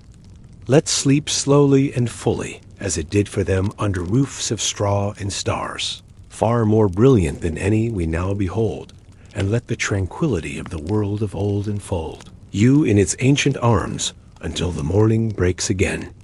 The unseen rules of medieval manners and hidden behaviors, in the dim glow of a flickering hearth, far from the polished tapestries of courtly halls or the solemn chapels of stone, stood the very heartbeat of the medieval world, a place where customs, manners, and behaviors whispered rather than roared, shaping every interaction from the moment the day began until dreams reclaimed the mind by candlelight. Were not about politeness as we know it today. They were a map, a survival guide, and often a mirror held up to one's soul. It began with the way one entered a room, stepping with humility, bowing one's head slightly, not meeting the eye of those above you in rank, until spoken to for the medieval world ran on the rails of hierarchy, and knowing one's place was more than respectable. It was necessary to avoid punishment or disgrace, even among equals. Behavior was observed like signs in the sky, each twitch of the eye or misplaced word ripe with hidden meanings and consequences. Here we step not into the lives of kings or peasants, but into the soft, unnoticed rhythm of the expected and the avoided, the gestures that could offend and the silences that could save one from shame. These were the invisible threads holding together a civilization both harsh and delicate, and even what style of hat or belt a peasant dressing above his class could be fined or publicly humiliated in itself was not inherently shameful, but staring lingering or behaving lewdly was condemned. Crossing oneself before meals, avoiding meat on certain days, rising early to attend mass, or keeping silent before. Thinking of a kiss or direct conversation love was rarely expressed freely or boldly. Instead, it was laced in metaphors and delicate gestures. A glance from a balcony, a flower dropped in a path, a favor tied to a sleeve during a tournament, and rejection, if it came, was given not with words, but with cold courtesy, a refusal to dance, a politely returned gift, or the absence of a reply altogether. Communion, these were not merely acts of devotion, but deeply embedded signals of belonging and compliance. A person who did not observe such things could be seen as rebellious, godless, or even dangerous. Nod could mend a fence, and a wrong word could begin a feud that lasted generations. It was not merely about power or wealth or survival, but about harmony, about playing one's part in a song that had been sung for centuries, a rhythm of life, carved in silence and cemented by time, and for those who walked its paths, understanding this silent code was more vital than sword or shield, for manners were not a choice, but a language, and to speak it well was to live with dignity, and to falter was to court ruin. Sometimes violently, a bather might bring scented herbs or oils to signal refinement and status, and even in the washing of oneself, there was a grace that could not be abandoned. If one wished to be seen as civil and well-bred, and a noble dressing down too often might draw whispers of disgrace or suspicion. Every button, every thread signaled place and purpose in this fabric of the world, and breaking those signals was akin. But still they whispered gently in our ears, tales of caution, grace, and the beauty of stillness in a world where every gesture held weight and every silence was golden to lying about. Who you were, which was no small matter in a society so fiercely invested in order and clarity. Manners in medieval society. When seated at the table, the rules flowed like an unspoken melody. Bread was broken, not cut for the knife, was a symbol of aggression, and only the lord or host was entitled to serve meats or pour wine. The salt cellar, placed closest to the highest-ranking guest, symbolized status, and the farther one sat from it, the more lowly their rank. Speaking with your mouth full was not only rude, it was seen as a sign of poor upbringing and untrustworthiness. Even the way you wiped your hands was symbolic, not on a personal cloth, but on the tablecloth itself, if you were of high enough status to warrant it. Otherwise a sleeve would suffice, and no complaint could be made. It was not uncommon for a person to carry their own knife for eating, as forks were considered oddities or even signs of vanity. Especially in the earlier centuries, the spoon too was often shared between individuals and drinking. Vessels passed among guests in a circle as a sign of fellowship. This created a world where the boundaries of hygiene and trust blurred into each other, forming rituals that were both personal and communal. Eating was thus a performance of self, a declaration of character, and every bite carried a lesson of obedience and awareness. In conversation, one had to be cautious, for gossip was a blade that cut deep and quickly. The ears of a hall were never deaf, and a misplaced comment could travel fast through mouths and minds, leading to feuds. Banishments, or worse, silence, was often the best form of wisdom, and when words were spoken, they had to be weighed like precious stones. Tone mattered, posture mattered, and when a joke was made, it had to bow before propriety, especially in the presence of nobility, where laughter could be misconstrued as mockery. One fascinating and often forgotten code was the rule of touch. Physical contact was steeped in meaning, and boundaries were strictly enforced. A man brushing against a lady. S-arm might be interpreted as a courtship advance or a breach of decorum, depending on his station and hers. A lady refusing a kiss on the hand could signal displeasure or defiance, and such subtle acts were noticed by many in a room. Even if unspoken, a handshake was rare, and hugs almost non-existent among formal circles. Such gestures were reserved for close family or farewells at times of mourning. Clothing, too, was a language of manners. It was not simply about fashion, but about social identity. Sumptuary laws dictated who could wear what colors, what materials. The act of bathing, even when it happened, was imbued with quiet etiquette in the private baths of the elite or the public. Bathhouses of towns, there were rules of modesty, order of entry, and respectful silence. Nudity. Religious observance also played a heavy hand in shaping behavior. Rules about when to speak, eat, or rest during holy days were deeply embedded in daily life. Even romantic courtship followed rituals that today might seem theatrical, yet were often deeply sincere. A suitor would write verses, send tokens of affection, often via intermediaries, and request permission from family members before even. Thus, in this vast symphony of unspoken signals, the medieval world flowed with a strange elegance, at once strict and expressive, where as simple as the fire burns low and the night stretches wide, these customs fade into the quiet. The medieval marketplace of quirks and traditions.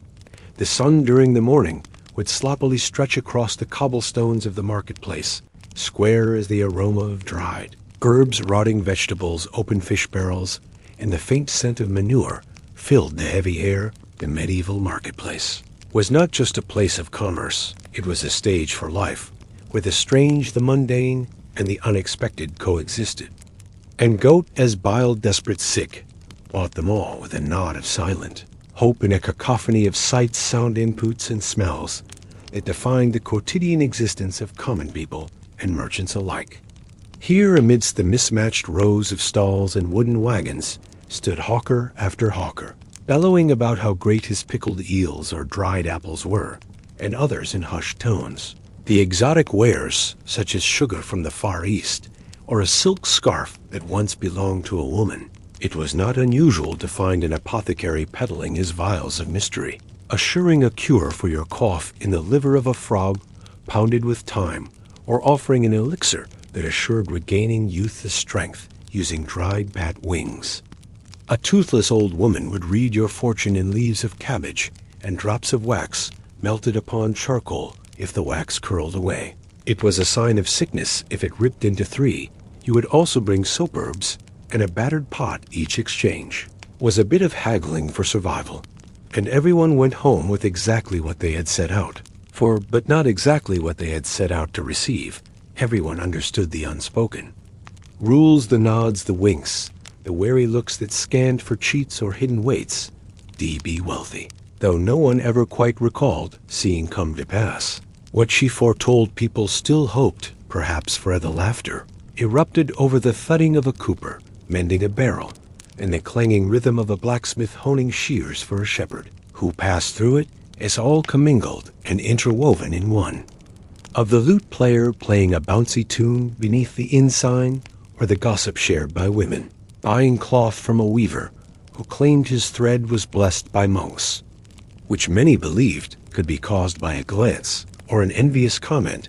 It was not just belief, it was woven into the way they lived, the way they greeted one another, the way they feared a sudden illness or ill luck from a neighbor and tried to prevent it from spreading by placing garlic above the doors or coins in a corner. Living, breathing mural of medieval life, glimpse of something positive within a world that had few assurances. The clothing of the people also told a story, not just one of status, but of the passage of time. A baker's tunic would be hard with flour and specked from days of work, while a smith would stride shirtless through the crowd, his leathery hide smudged black with flame and soot. Many wore hand-me-downs mended over years, so that a mother's dress might have one sleeve and a father's cloak have the other. Kids were most commonly barefoot, racing between last night's puddles and stepping over scraps of fruit dropped in the crush of feet.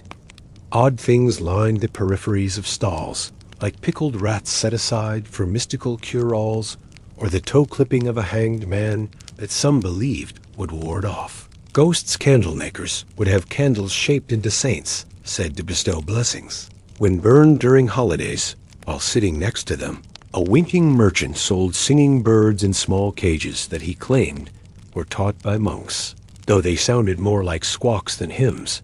The chaos was reassuring. It was a beat everyone comprehended and added to. In a dusty corner, bartering with an independent art coin was not everywhere, so exchange could be made in eggs, firewood, or a sack of onions. A farmer who returned home with unfought goose.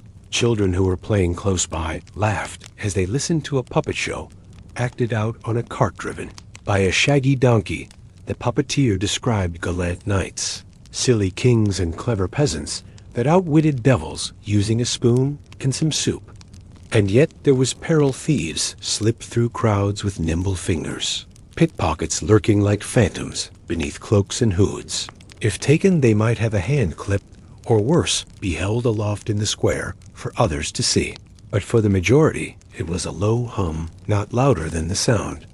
There was one unusual merchant who sold packages of feathers. He said were from the wings of angels.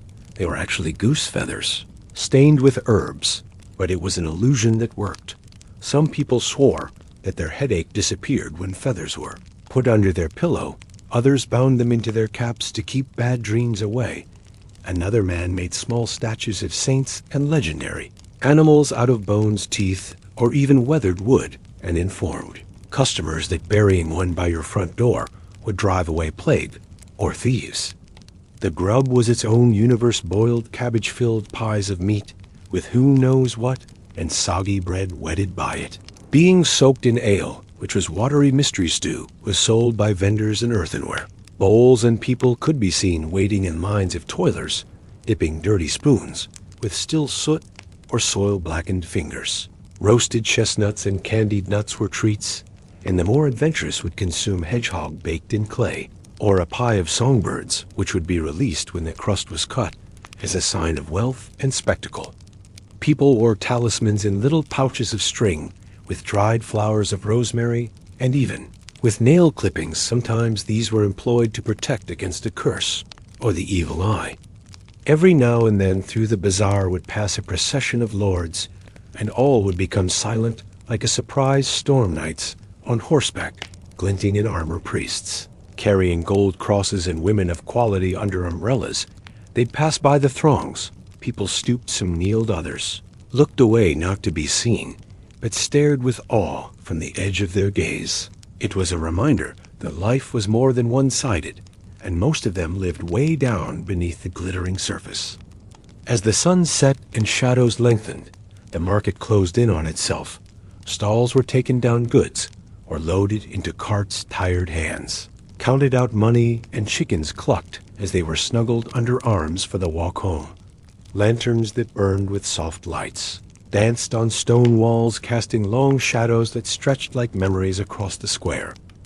And folk went back to their cottages with new stories, concealed beside their onions, bread, and cloth their day, enriched by the garish, unpredictable marketplace, where each step, each smell, each sound contributed another thread into the great tapestry of medieval life. And when the final peddler whispered a blessing over his last apples, and the clatter of wooden wheels faded down the street, the square slowly returned to quietness, leaving only the smell of spices and the tacit assurance that come morning, it would all begin again. Evening ceremonies and the silent close of medieval days. As sun dips low on the far horizon, and last heat of day trickles slowly into the cold kiss of night, the medieval village begins.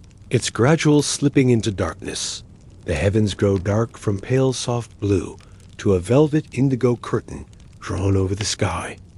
It is silence that thrills not with absence, but with existence, with deep still rhythms passed down through countless evenings long ago, and yet unravaged by time, and behind it, the first pale glint of stars begin to shine like tiny beacons of past time.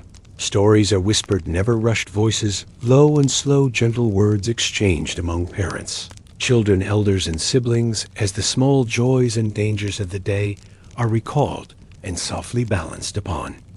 A mother can continue to spin wool, her fingers weaving thread with careful, practiced facility, while beside her an elder softly sings an old song thick with remembrance. There is a rhythm to it, all the way the tools are scrubbed and stowed, the way the pot is rinsed and left, to steep the way the ashes are swept into a neat pile in order to reserve the remaining heat until morning. Each bunch placed there with intent, not only to scent the air, but to ward off pests and drive away sickness or evil spirits. Thanks for the food for health, for the survival of children, for another day lived blends with prayers for the dawn to break. Wool blankets, rough and smelling, heavily of smoke and lanolin, are thrown up over bodies young and old alike. This broken sleep has moments of unnatural quiet thinking in the dark.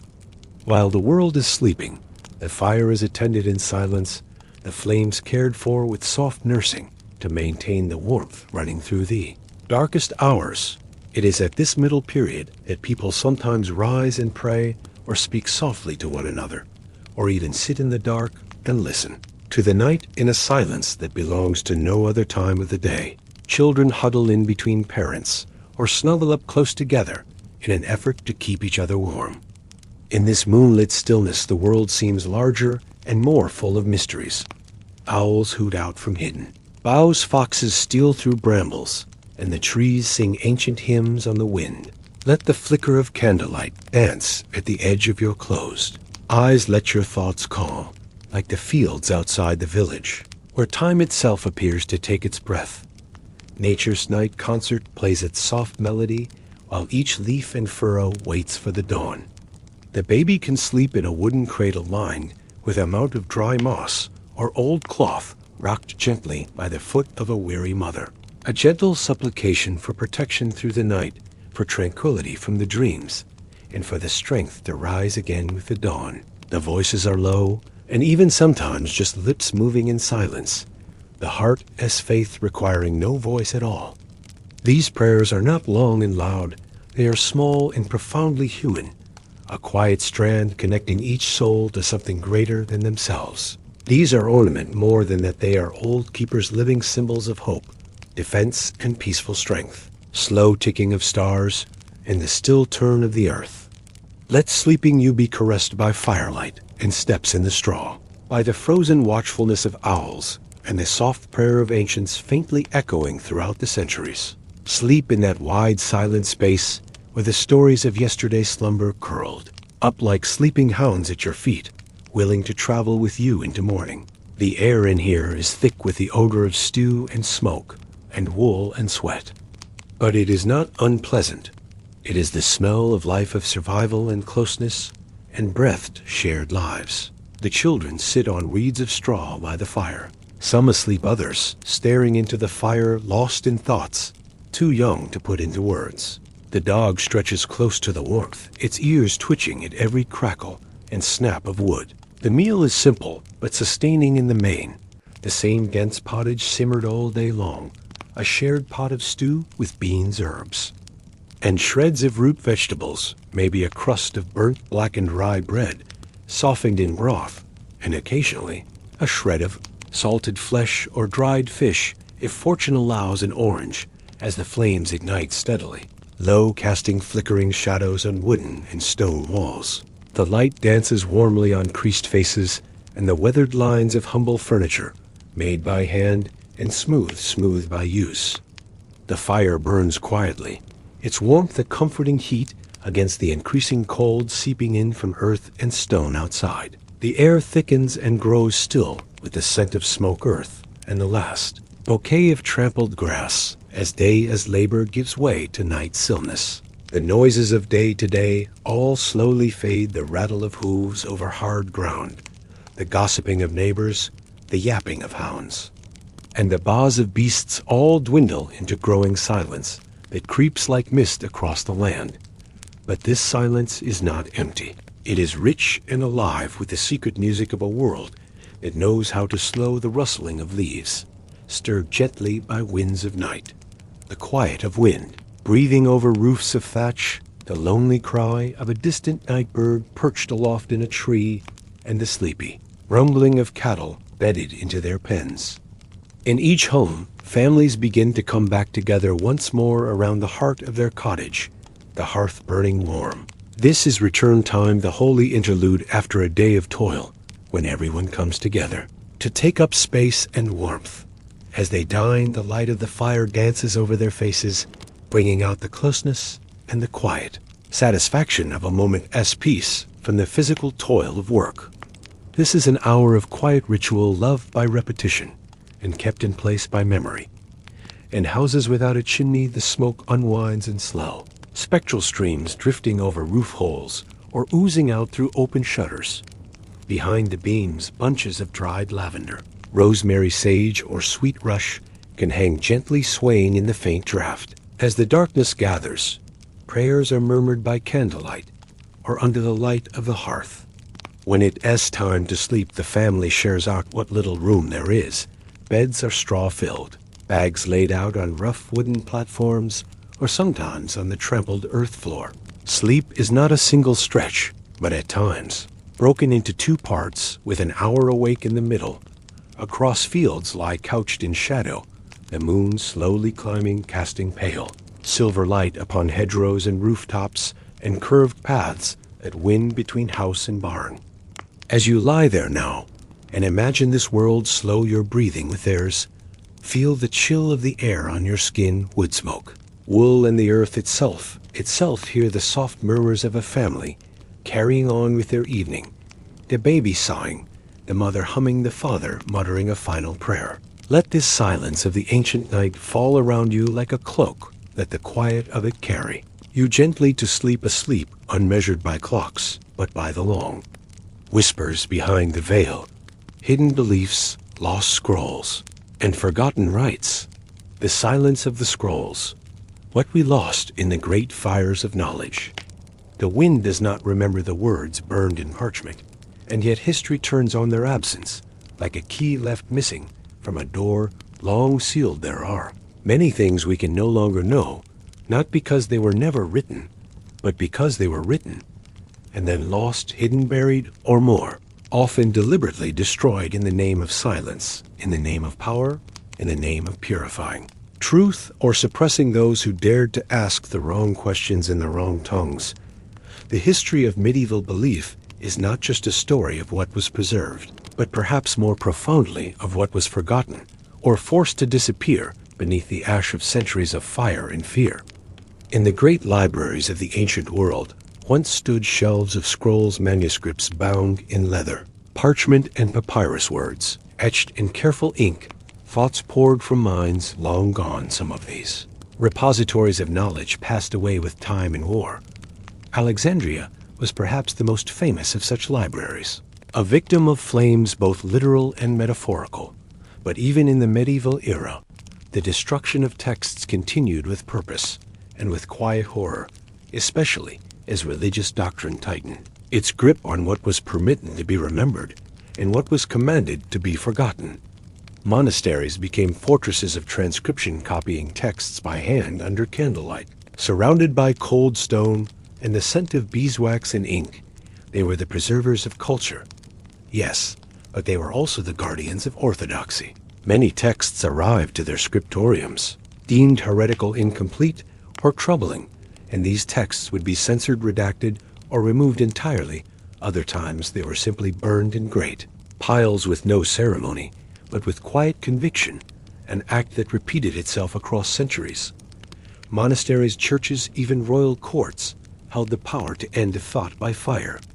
In one of the more haunting corners of European history are the records of the Index Librorum Prohibitorum, the Index of Forbiddens, books first formalized by the Catholic Church in later centuries, but foreshadowed by medieval efforts to regulate belief. This was not simply about banning books, but about shaping memory.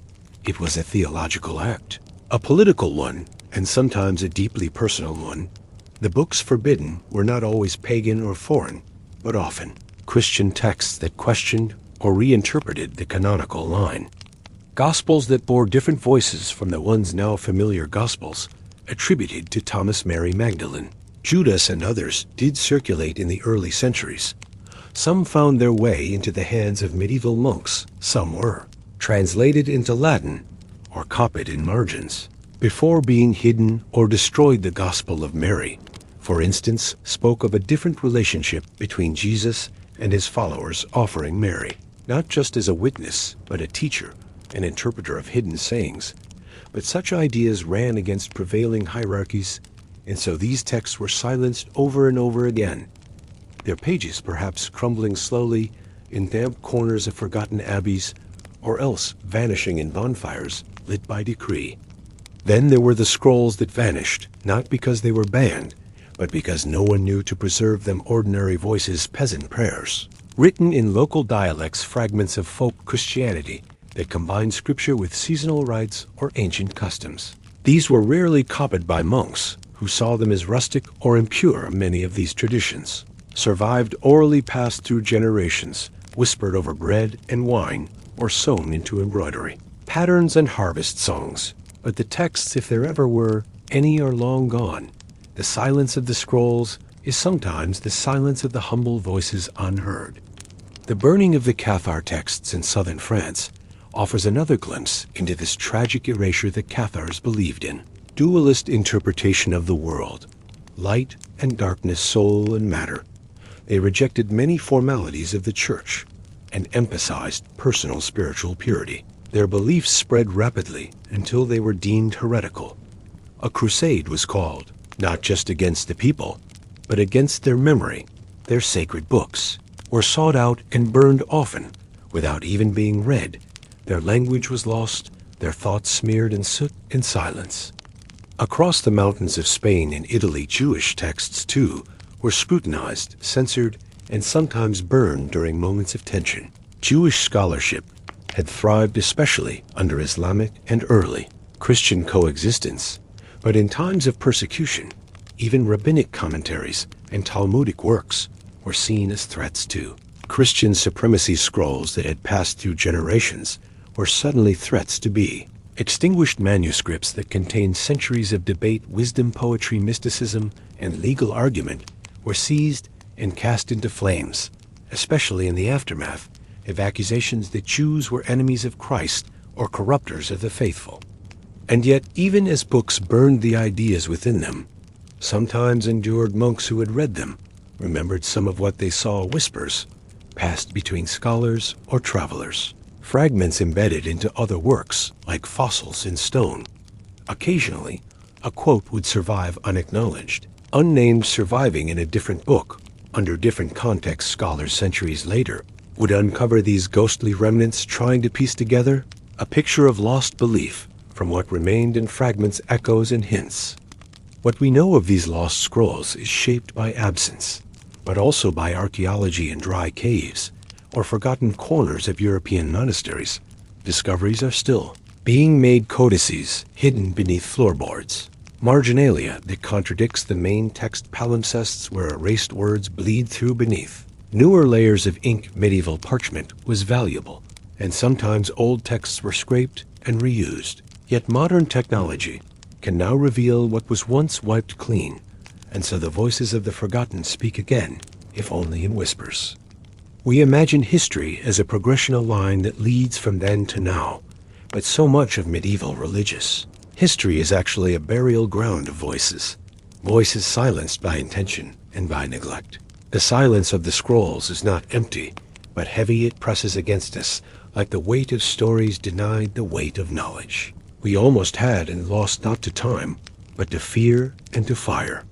And as you let your eyes grow heavier and your breathing slow, let your thoughts drift softly across the distant candlelit halls where monks bent over ink, where ashes drifted from fires in silent courtyards, where words once lived and were then silenced. Let the stillness remind you not only of what was known, but of what was deliberately unremembered, what was kept from the page, what was taken from the world, and in that soft wondering let sleep carry you deeper into the hidden corners of forgotten faith, forbidden books, and the men who hid them. They walked softly through stone cloisters, their sandals brushing against cool flagstones, worn smooth by centuries of footsteps. They were monks, yes, but not the kind who chanted in open chapels or copied scripture beneath stained glass light. No, these men worked in shadows, in hidden rooms beneath abbeys or within the thick walls of mountain monasteries. They worked in silence, surrounded by books they were not allowed to own, guarded by parchment, not meant to be read in the flickering light of oil lamps. They copied not just the Gospels, but apocryphal Gospels, strange writings from far lands, dusty pages that spoke of Christ laughing, of Mary teaching, or of Judas as a trusted friend. They did not ask if these things were true. They only copied patiently, day by day, a quill dipped in iron gall ink, pulled steadily across vellum. No questions, only silence, for the danger was not in believing, it was in preserving the text at all. And the danger was real. If a bishop found such pages in a scriptorium, the punishment could be severe: exile, silence, even death. Not quick, but slow, buried alive beneath stone, or left to waste away in a windowless cell. So they worked behind false walls, hidden by shelves that turned on wooden pegs, or beneath floorboards that creaked only slightly when pressed with care, their hearts beating in time with the scratch of their quills, knowing that each copied word was both a defiance and a prayer, a rebellion not of sword or flame, but of parchment and ink. In the high Middle Ages, the word forbidden did not mean lost. It meant alive and breathing, but hidden for safety, hidden from the ever-tightening grip of church doctrine. For not all heresy was loud sometimes. It was a whisper on a page, a verse written in Greek, not Latin, or a line in Aramaic that spoke too clearly about things better left unsaid. The Gnostic Gospels, the Gospel of Thomas, the Gospel of Mary, the infancy Gospels of James, and others. These were not books one might read aloud at Sunday Mass, but they were read in secret, passed between hands, wrapped in linen, placed inside clay jars, hidden behind walls, buried beneath roots of ancient olive trees, or tucked beneath cloaks and carried across kingdoms. There were rumors, always rumors, of monasteries in remote regions of France or Spain or the deserts of Egypt, where strange texts were kept by monks who spoke seldom and watched outsiders carefully. These books were not burned, not yet at least, because the monks who held them knew how to hide them, knew how to disguise the shelves or hollow out the floor beneath the altar, or place Them beneath the statue of a saint so worn, no one dared disturb it. These men were not rebels. They did not seek to challenge Rome. They simply could not bear the idea that these words, these ancient strange words, might disappear forever into fire and ash. Sometimes the forbidden books were not hidden in monasteries at all, but kept by wandering scholars or within the private libraries of Jewish mystics in southern Italy, or tucked inside the walls of Byzantine basilicas behind locked doors.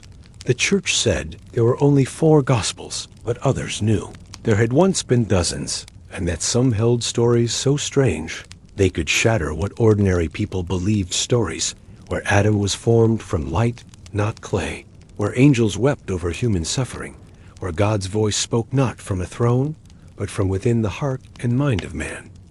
And yet it was not malice that preserved these stories, but love for the written word, love for mystery, and the knowledge that God's message might be bigger than what any one bishop or priest could contain.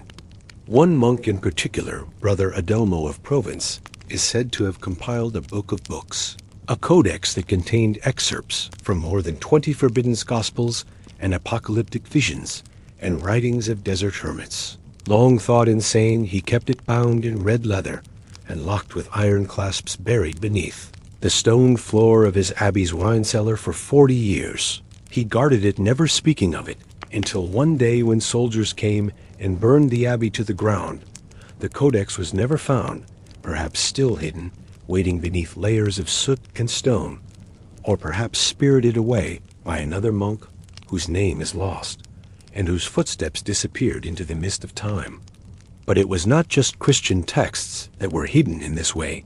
Jewish communities, too, preserved their own writings, especially in the face of growing persecution from inquisitions and crusades. There were writings of Philo, writings of midrashic teachings that wandered far from official doctrine, writings that explored the early roots of Christianity. From the Jewish point of view, writings that dared to say that Jesus was one of them, not a god, not a prophet, but a teacher, a man or rabbi whose words had been twisted by others.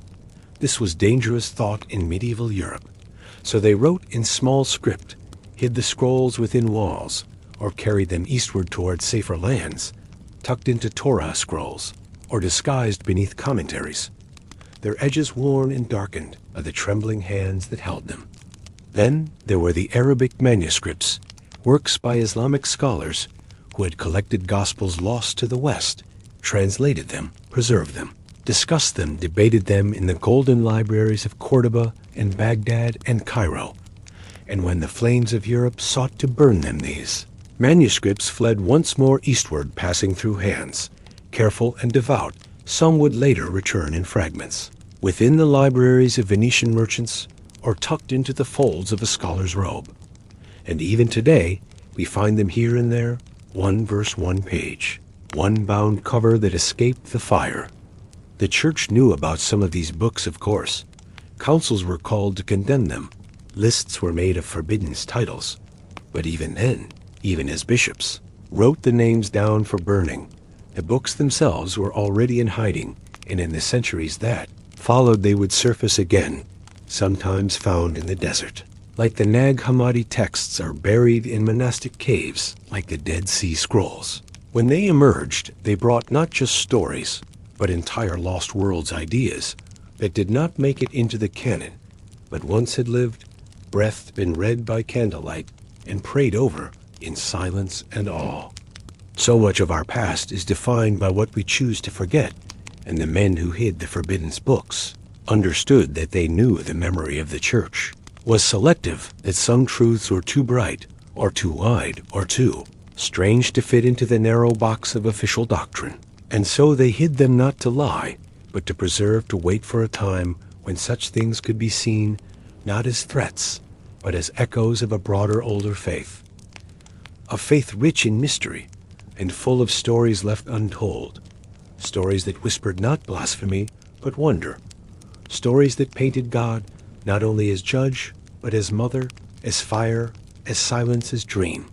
And now as we close our eyes and imagine the monks returning to their cell, the lamp dimming, the parchment gently rolled and stored beneath, The floorboards, we can almost hear the silence again, the silence of forbidden books still breathing in the dark, still waiting to be read. We feel the weight of all that was nearly lost, the breath of vanished voices, murmuring still behind stone walls, and within pages, yellowed by time stories, not erased, but waiting patiently for a world, finally ready to remember. The silent echoes, memory, conversion, and the inheritance of division, the passing of time, in its slow and unfaltering motion, often wears down the hard edges of history. Sharp memories are softened by the distance of generations. But in medieval Europe, the echoes of betrayal, real or imagined, whispered or shouted from pulpits, did not fade easily. They lingered in the silence of broken communities, in names forgotten or changed, and in prayers spoken behind closed doors where candles were lit in secret rather than in public worship. It was not always a matter of belief or conviction. Often it was survival. Under pressure of persecution, forced disputations, or sudden expulsions, some Jews were given only two choices, baptism or exile, and they could no longer return to their communities of origin. Some lived outwardly as Catholics, attended Mass, and followed the customs of their new religion. Others risked martyrdom, choosing to die rather than convert. These acts were rarely loud. They weren't always recorded with the precision of dates and decrees. But in the oral traditions of Jewish communities, these stories lived on, not as tales of defiance, but as prayers for dignity. In cities like Toledo, Venice, or Prague, Jewish scholars and Christian clerics exchanged ideas, argued over texts, and sometimes found points of common language. Physicians from Jewish communities treated Christian patients, and Jewish bankers lent money to Christian nobility. A mother who taught her children Christian prayers by day and murmured something else under her breath at night. A child who asked too many questions and was hushed. Over time, these stories grew blurred. Some were entirely lost. Others were misremembered or romanticized. But the reality was more intricate. The people who lived in those centuries were not merely avatars of ideologies. They were fathers and daughters, merchants and midwives, scribes and shepherds. They carried their histories not only in books or scrolls, but in the lines on their faces, the tremble in their voices, the ways they touched a child's head or opened a door. But all of them reflected the deep emotional landscape of medieval life, a place where identity was not merely something inherited, but something contested, negotiated, and sometimes buried. But they also lived in the shadow of hope. That one day, perhaps, the accusations would cease. Imagine the hush of a medieval street at midnight, the flicker of a candle in a shuttered room, the faint echo of a prayer whispered by someone who wasn't sure who was listening. That perhaps the pain could be spoken aloud without fear. She is not washing clothing, but gathering water before sunrise, a custom believed to enhance its healing power. This water, drawn under the eye of the dawn, was used in poultices for washing wounds, or mixed with crushed herbs and whispered prayers. But they just as often turned to folk rituals. A sick child might be passed 3 times through the roots of a split tree, a practice thought to draw illness into the wood. When it did, the rituals surrounding burial were intricate and laden with symbolism. The body would lie in the home for a brief vigil, candles placed at its head and feet, while family and neighbors took turns praying quietly. The atmosphere was hushed, not only from grief, but from fear. The dead were respected and feared equally, believed to have ears that still listened, and a soul not yet fully parted.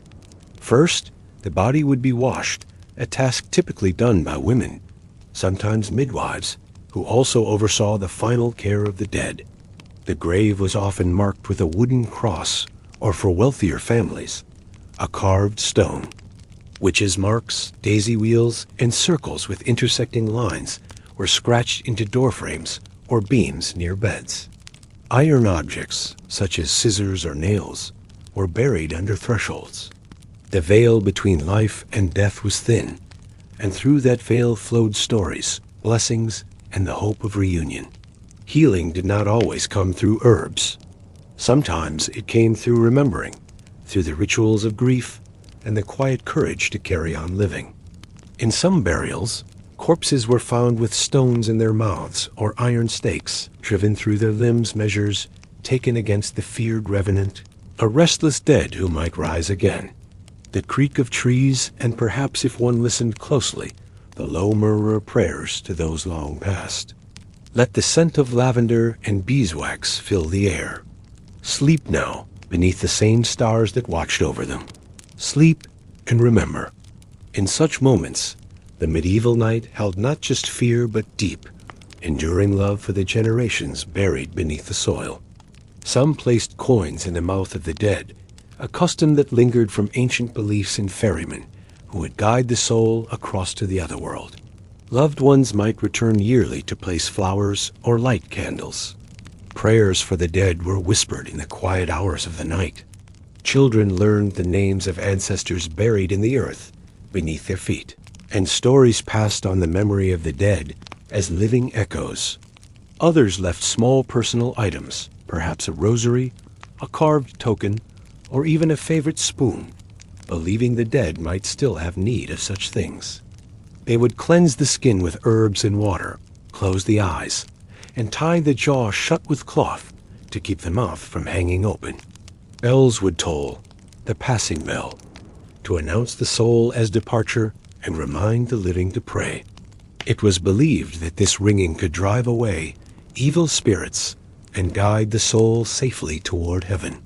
Those who lived nearby often paused in their work to cross themselves or whisper a prayer for the dead stranger as soul. It was believed that a corpse left with its mouth open might invite wandering spirits or cause another death in the household. Others placed knives under pillows to cut the fever away, or left bread at crossroads as offerings to spirits. Some carried charms sewn into their clothes words, copied from Latin prayers they could not read, written by monks who charged modest fees for the service. Some healers, women known in the village for their knowledge of plants, within cloister gardens, monks grew healing herbs and copied ancient medical texts, some dating back to Galen and Hippocrates, onto vellum pages. Those who died by suicide or outside the grace of the church heretics, excommunicated individuals, even those accused of witchcraft, were often denied burial in hallowed ground. Their bodies might be buried at crossroads, weighted with stones, or even left unmarked. It was thought such spirits might become restless, haunting the margins of villages or whispering curses on the wind. Yet even here, the spiritual mixed with the medicinal. The Benedictine monk might apply a poultice while murmuring a song, or recommend confession alongside a diet of broth and vinegar. Prayer was as essential to healing as any tincture, and quiet power claimed they could feel when a person's illness was caused by natural imbalance or by a curse, that perhaps the divine was larger than the walls erected in its name. But none of this knowledge was simply botanical. Plants were gathered under specific lunar phases, often with ritual chants. Mistletoe might be cut with a silver blade during a full moon, and rowan branches placed in doorways to repel spirits. The line between apothecary and superstition was drawn not in ink, but in whispers passed from grandmother to granddaughter. These interactions were not always peaceful or equal, but they were real. They showed that beneath the surface of enmity, there were also currents of necessity, dialogue, and human connection, who bore the weight of history on shoulders too small to carry it, and who still found a way to survive. But behind the closed shutters of their homes, some still clung to fragments of their Jewish identity, names whispered in Hebrew, blessings half-remembered, recipes passed down without context. Jews were both invisible and hypervisible, tucked into corners of towns yet always marked, accused of being Christ killers yet essential to the economies and bureaucracies of their regions. Converts were both elevated and distrusted. Memory was both cherished and dangerous. But beneath its rhythms lies an ever-present undercurrent, the ever-looming specter of death. In an age without modern medicine, where the cause of illness was as likely attributed to the stars or divine punishment as to poor sanitation, the line between healing, superstition, and the afterlife was never truly clear. Part 4 of our journey into the quiet recesses of medieval belief leads us into the world of healing charms, the rituals of burial, and the sacred silence of the grave. And silence, the silence of forgetting, of hiding, of enduring, became its own kind of survival. These secret practices were sometimes labeled heresy, but they were also acts of love, attempts to preserve memory amid ruin, but preserved as witnesses to Christian truth. The broader social mood was rarely so measured. A monk might copy a polemical text one day, and the next write a martial note expressing doubt or sorrow. A nun might pray for the souls of the damned, yet feel unease at the violence done in the name of her faith. These were not common responses, but they were possible. They remind us that even in institutions shaped by dogma, human empathy could flicker unexpectedly, like a candle struggling against wind. Pogroms still erupted, often linked to economic hardship, rumors, or the preaching of zealous friars. Entire communities were sometimes blamed for the misfortunes of the many. A failed harvest, a child's illness, or a sudden death could all be interpreted through the lens of divine punishment, with Jews cast in the role of cosmic villains. A person could be born a Jew and die a Christian, not through transformation of the soul, but through the coercive mechanisms of power. In these moments, the medieval church saw victory. But within families and hearts, the change often felt like a kind of spiritual dismemberment. Medieval art, literature, and preaching frequently returned to the idea of Jewish guilt, portraying Jews as stubborn, blind, or malicious. The crucifixion scenes painted in churches often showed Jews in pointed hats, a symbol enforced by law as they jeered at Christ.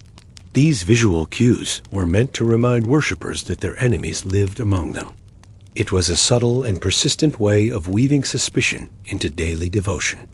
As the centuries progressed, and as kingdoms expanded and contracted, the Jewish communities of Europe were caught in an enduring web of suspicion, forced assimilation, and exodus.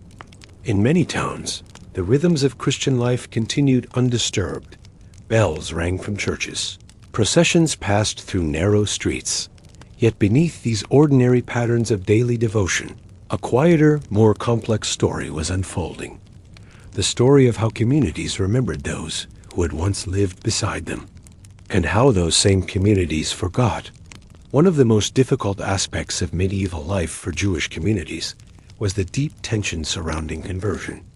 The newly baptized were often called conversos, or neophytes, and while their official status was elevated within Christian society, suspicion followed them like a shadow.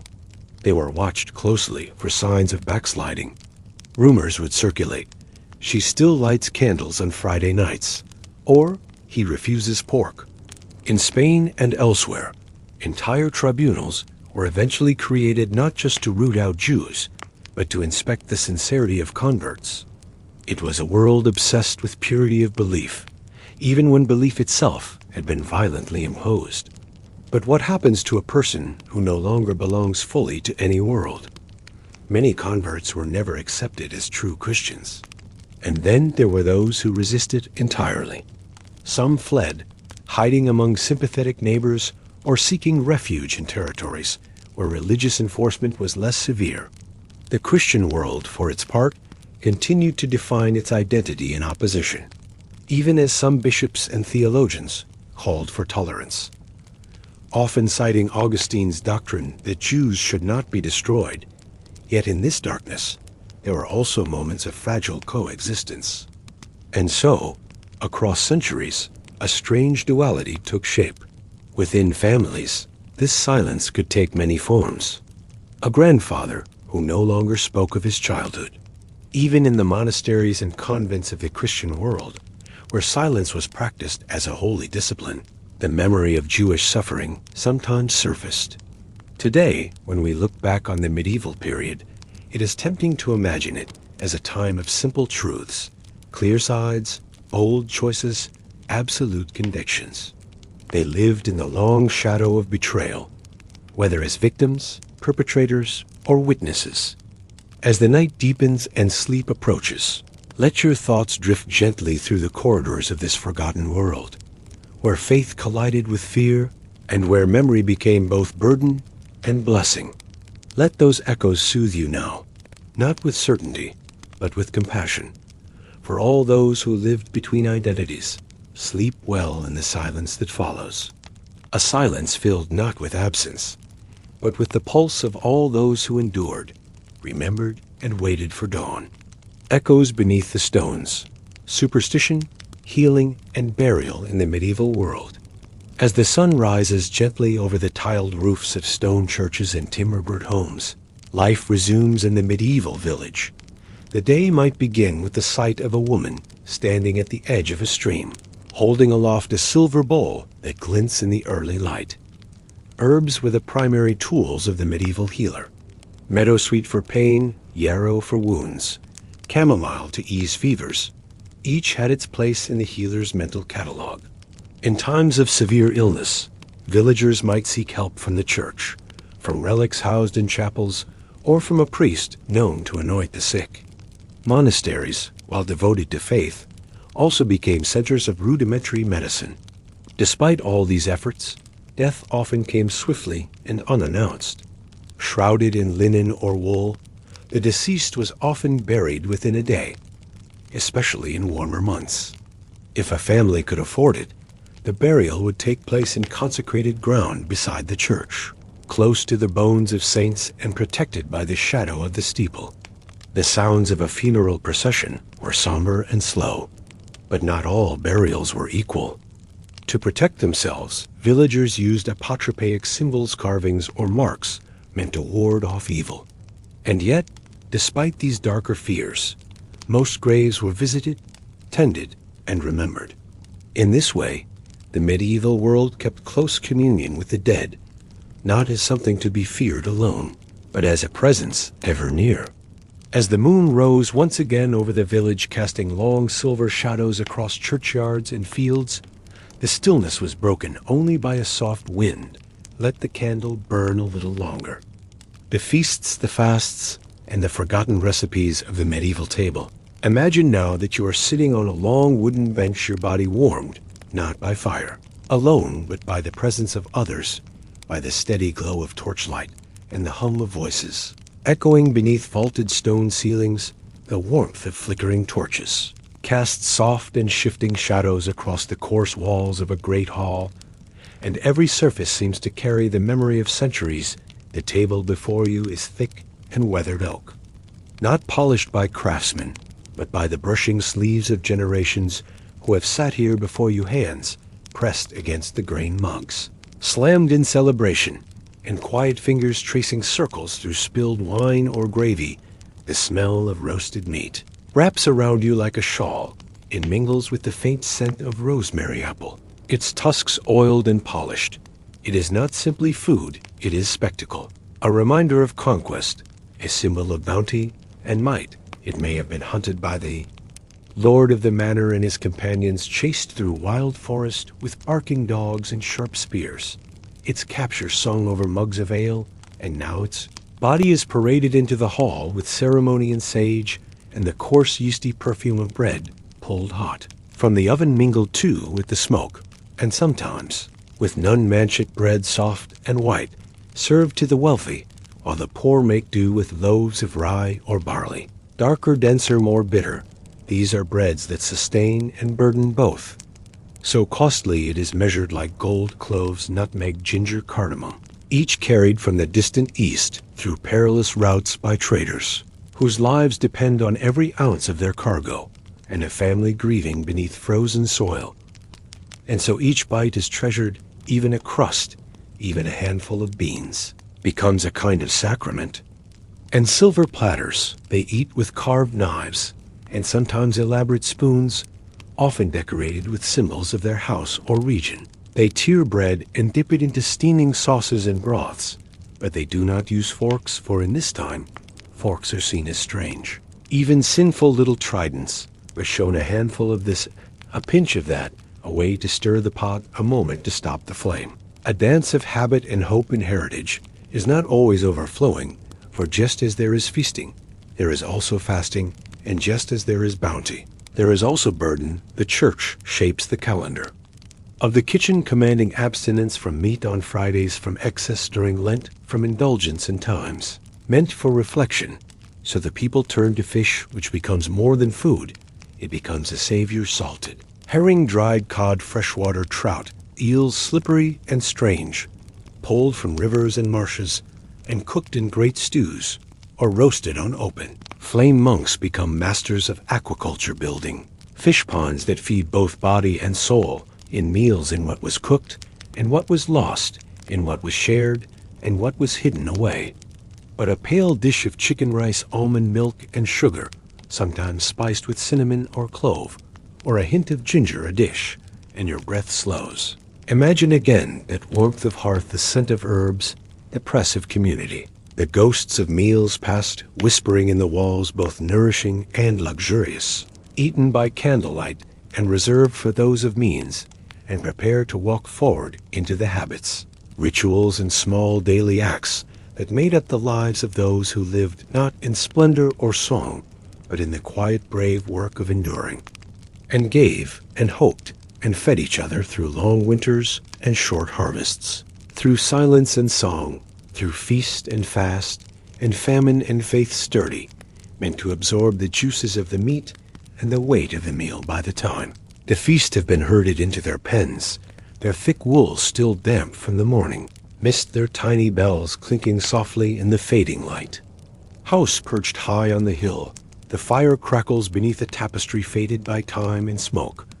A noblewoman carefully mends a torn hem, her fingers rough and calloused far more than one might expect her eyes, frequently lifting to peer into the darkened courtyard below a monastery, cloaked in ivy and silence, echoes with the soft chant of evening prayers. The monks, their robes threadbare from decades of devotion, sing not to be heard by the world. Men only to be swallowed by the endless churn of war. The girls promised in marriage, before their voices even changed the travelers, who vanished along the lonely roads, their bones, now part of the forest floor, their memories, kept alive only in the warnings whispered by firelight.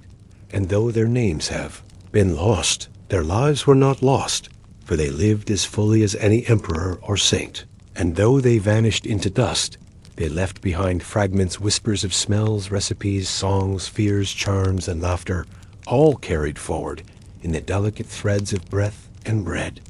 Use is pause. Let us breathe in the final breath of this world.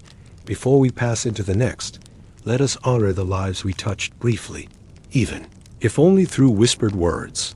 Let us carry forward the memory that behind every dusty relic, every worn page, every crumbled ruin, there once was a life, a smile, a heartbeat, a person who loved and lost and laughed and feared, just as we do now, and belief and the quiet. Earth below remembers it all, patiently waiting for us to return again and again, in dreams, in wonder, and in stories yet to be told. But simply to endure the passing of time, each note rising not with grandeur, but with the steady breath of centuries, layered upon each other. And segment 3, and with it we close the door, softly on another chamber of medieval time, preparing now to journey onward into the final segment, where the mysteries of the unseen, the strange and the sacred, shall await quietly in shadow and light. Like the hush that follows a long soft snowfall, the world has changed since the last part began, but in many ways it remains the same. The candle still flickers beside the warm wooden bed. The prayer is still whispered quietly. Before sleep, the fear of the dark still stirs, deep in our bones, even in a world filled with the buzz of lights and noise, if one listens closely, if one sits long enough in the cool shadowed stone. Cloister one may feel not the power of glory, but how they endured the bitter sting of winter and the merciless grip of plague, how they placed their trust in relics and feared the evil eye, and how they gathered close each night, not merely to stay warm, but to remember that they were not alone, that someone still breathed beside them, that even in the worst of days, someone would still bake bread, sing a song, tell a story, or reach out a hand, the quiet comfort of ritual, the deep strength found in stillness, and the gentle certainty that even in a world shadowed by war, pestilence, famine, and fear, something enduring remains. And kitchens through bustling markets and silent chapels, through moments both repulsive and tender, through the stench of tanners and the balm of wildflowers. We have crossed fields barefoot and bruised. We have dipped our hands into cold rivers and felt the fire. Warm embrace against cold stone walls. We have tasted the sharpness of garlic and the sour bite of ale. We have heard the rhythm of the medieval world, not in the thunderous roar of kings, but in the gentle, steady heartbeat of daily life, something that can be sung again and again and again, like a whispered promise carried on the night air. The steward moves through the shadows with a flickering lantern, muttering to himself about missing grain and bad omens beyond him, and the dovecote's silent wings flutter restlessly, as if they sense something the rest do not, something lingering in the chill air, like a secret, waiting to be told. The children weary from a day of labor, but wide-eyed with wonder at the tailies. Their grandmother begins to tell, near the warmth of the hearth, stories not of dragons or saints, but of a neighbor who saw an owl perch silently in the twilight, knowing that the harvest would fail. Tales of a merchant who once returned from distant lands, carrying pepper so precious it might as well have come from heaven itself. Tales of a plague cart rolling silently through the village, while the birds stopped singing for days on end, and a heavy silence settled over the fields and forests. Ends. These pieces of bread are soaked and broken, and are passed down to servants, to the poor, to the dogs, or simply discarded. Yet even these trenchers tell a story of nourishment and hierarchy. Now their voices growing faint as they drift slowly into the mists of memory. Yet if we listen closely, if we walk quietly along the time-worn corridors of ancient castles and cobbled streets worn smooth by countless footsteps, if we pause long enough beside a soot-blackened hearth or beneath a weathered monastery arch, we can still hear them, the gentle echoes of 1,000 untold lives, the quiet beating of ordinary hearts within a world shaped by faith, hunger, fear, superstition, and fleeting moments of joy. And this is where we arrive, now amid the blood-soaked pages of kings and knights. But in the final breath of the forgotten, in the silent dignity of the peasant woman carrying water from the well, in the small victories of the midwife who guided births by candlelight, in the enduring patience of the scribe whose fingers stained with ink traced prayers again and again, in the humble laughter of the stable hand wiping sweat from a dusty brow, or the grief of a widow staring out across empty fields, or the last whispered prayer of a beggar fading gently into the dusk. Apples are wrapped in straw, garlic hangs in braids from the rafters, and honey is stored in jars and sealed with wax. And every one of these methods has been passed down from grandmothers and gatherers and monks and farmers, from mouths to hands, to memory of who eats first and who eats last and who eats only what remains, brought from distant lands that some churchmen regard with deep suspicion as unnecessary or even arrogant, from hearths and the ever-present musk of livestock and leather and damp wool that clings to every tunic, cloak, and dress in the room. This is not a banquet made for pleasure alone. This is a ritual, a declaration, a stage upon which class, power, survival, and spirit perform together. At the highest end of the table, nobles and lords sit in furs and fine cloth behind linen cloths, and their plates are often slabs of old bread. Trencher bread, wide flat picture, now a roasted boar, the centerpiece of the evening, its skin crackled and golden brown, its mouth forced open by a bright red, and around it are spread other dishes, pottage, thick with barley leeks, garlic, turnips, beans, and herbs, sometimes with scraps of meat. And then there are the strange dishes, the ones nearly forgotten by time. Le mange, not the wobbly dessert we might know today. The spices that flavor this world are precious, beyond imagining. Black pepper, counted by the seed, cinnamon, believed to grow on the nests of birds, high in unreachable trees, saffron, and these delicacies are fleeting without cooling ice or modern storage. Meat is salted or dried or smoked fishes cured in brine vegetables are dried, pickled, or buried in cool cellars, hit the medieval table. And still there is famine, the specter that haunts even the most fertile valley when rains fall too hard or not at all, when locusts come or winds destroy the harvest, grain prices rise, and the people suffer. They grind acorns into flour, they boil roots and bark. They eat grass and bitter leaves, and still hunger lingers thin watery. Porridge made from spoiled grain or stretched with straw becomes the evening meal in these lean seasons. Food is not pleasure. It is prayer. It is the difference between a child seeing spring. In quiet villages, the meals are humble. A pot of cabbage boiled with herbs and a knob of animal fat. If fortune allows, an onion roasted in the embers of the fire and eaten with rough bread stew made from yesterday and the day before, always simmering over the hearth, always enough to share with one more. And so much of this world is shared. Food becomes memory and meaning, not only survival. It is passed down through recipes, whispered across generations, not written.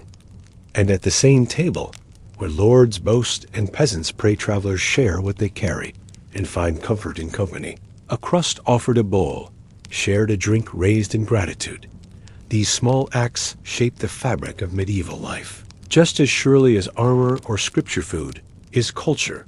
It is language. It is how we tell each other who we are and who we have been and who we hope to become.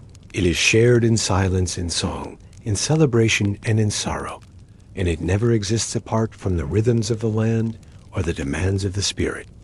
As the candles burn low and the fire fades to red coals, the table empties, the music quiets, the dishes scraped clean or abandoned, the trenchers soaked and torn, and the people rise, some to prayer, some to sleep, some to silence. It is in this quiet that you begin to understand what it meant to eat in this time, to eat with others, to go hungry together, to celebrate the harvest, can mourn its failure too. Believe in the miracle of daily bread, even when it does not come to measure life in seasons, and now as the night deepens. In this world, every morsel mattered, every dish told a story, and every hunger spoke of something more than the body. And so we leave the table, sleep now, knowing that the past lives not only in books or ruins, but in the ways people gathered, the last echoes of a forgotten world. The winds of the medieval world whisper softly, imagine. Now the sun sinking low in the sky over a quiet hamlet, nestled snugly in the folds of a green and golden valley, the sheep in a manor, further still beyond the village. Yet even in this quiet conclusion, we cannot forget the unseen lives, the women whose names were never recorded, the boys who grew into now, as we walk slowly down the lane, toward the edge of this segment, toward the closing of this chapter, we feel the weight of centuries pressing gently around us. We have learned in this segment how the common people truly lived, how they survived without the comforts of sanitation, how they found joy in the simplest of meals. We have walked now through the latrines, and as this last part of segment 3 draws to a close let, and so we drift now from this world into sleep, wrapped in the gentle cloak of forgotten time. The stars above spin slowly, just as they did. Then this concludes. Whispers beyond the visible, mysteries and the sacred in medieval times.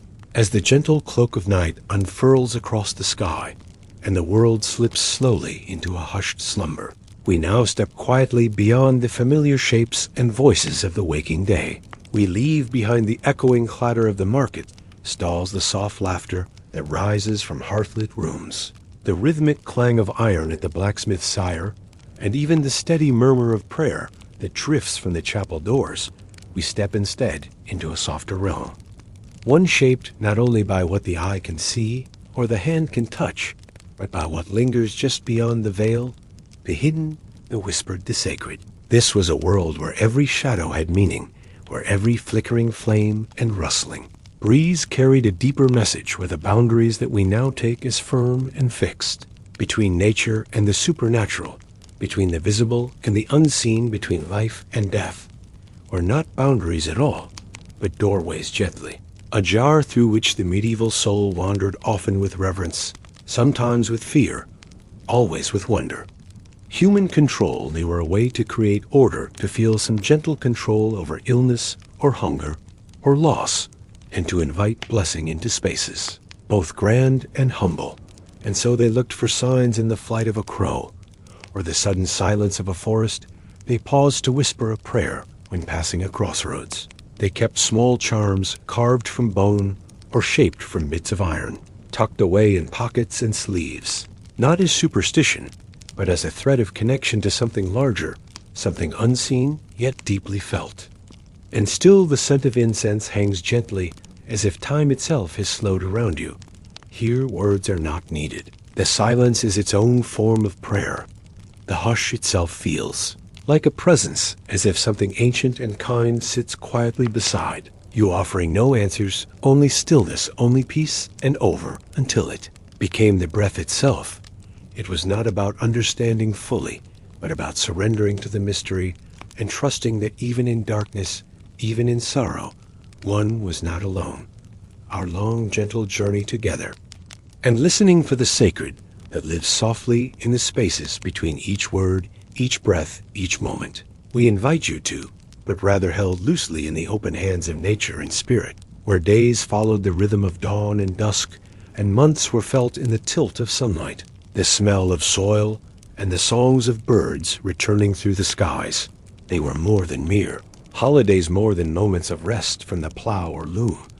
They were woven deeply into the soul of village and abbey and household and heart. Each one carried within it not just a ritual, but a story. Not just a story, but a mystery.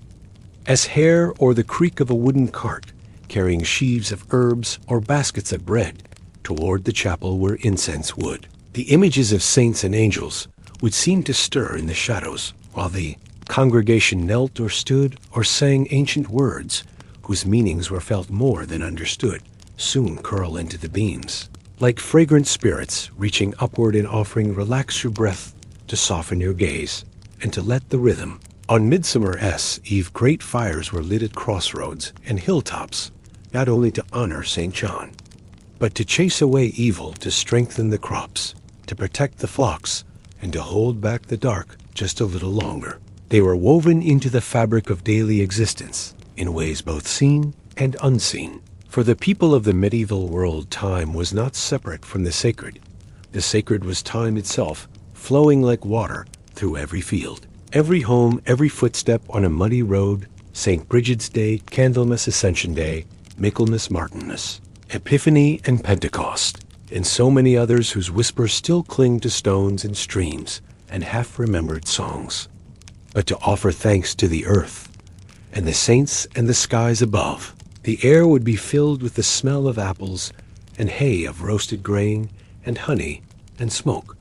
But in sensation, the peace of those days, the rhythm of holy time, the hush before a sacred song, the weight of a loaf blessed and broken, the slow walk through dew-soaked grass towards something still and unseen. Songs would rise up not in performance, but in shared remembrance, as if to say, we are here, we have made it another year, and we do not forget what sustains us. Let the feast days rise and fall in your memory, like the gentle rhythm of your own breath, and let the flicker of candles in ancient chapels warm your thoughts as sleep draws near and on the morning of Candlemas. Children carried candles to be blessed, their flickering light, a sign that winter was softening, that spring waited patiently just beyond the frozen earth, and villagers gathered near the hearth to hear the old story of a child born in a stable, while outside the animals were believed to kneel in reverence in the midnight hour, and candles burned in windows to guide the holy light inward. Of these words carry you further into rest. You are now surrounded by stone walls, warmed by the quiet flicker of flame. Calendar, but into the land itself, into the blooming of certain flowers, into the cry of certain birds, into the feel of soil, between the fingers at certain times of year. You might not know the date, but you would know it was Lammas by the weight of the wheat, or Pentecost by the lily blooming near the chapel wall, or Martinmas by the first frost-kissed leaves and the smoke rising from hearths once more. And trust that something larger, something kinder, held them all in a circle of belonging. They were not distractions from hardship, but confirmations that Life, even in its toil, was worth celebrating, and that each season carried both struggle and grace, and embraced by the whispers of those who came before, who knelt where you now kneel, who whispered prayers into the same night, who trusted as you can trust. The mist would rise from the fields like prayer, lifting toward the pale sky. The distant ringing of a single bell would tumble gently across rooftops, through thatched eaves, and open doorways nudging children from their straw beds, calling men and women to gather in silence or song or service. That the unseen is not to be feared, but honored, not distant but close, not silent but softly speaking if one only listens. Imagine yourself now walking slowly through a quiet village lane, long after the sun has gone to rest. The fires have burned low, and the only light that guides your way is the faint silver glow of the moon. The houses around you are slumbering, the animals tucked safely in their barns, and the fields that once rang with the voices of laborers now lie hushed, and still it is in this hush that you begin to feel it, the presence of something other, something just out of sight, yet not entirely gone. Perhaps it is the spirit that watches over a field or a grove, the protective guardian believed to dwell near a threshold or a stream. Perhaps it is the soft residue of prayer, the memory of whispered words lingering in the air like smoke it refuses to disperse. Perhaps it is only the stillness, but even that feels full with meaning. In this time, the sacred did not live only in the stone cathedrals or the jeweled manuscripts or the solemn rituals of the high clergy. It lived in the folds of every day. Life in the slow act of lighting a candle in the morning mist that settled softly over a field in the breath. Before sleep, when someone might make the sign of the cross on their chest or trace a protective symbol in the air above their child's head. These were quiet moments, but they were powerful. They were reminders that the world was not empty, but full of presence, full of memory, full of the divine.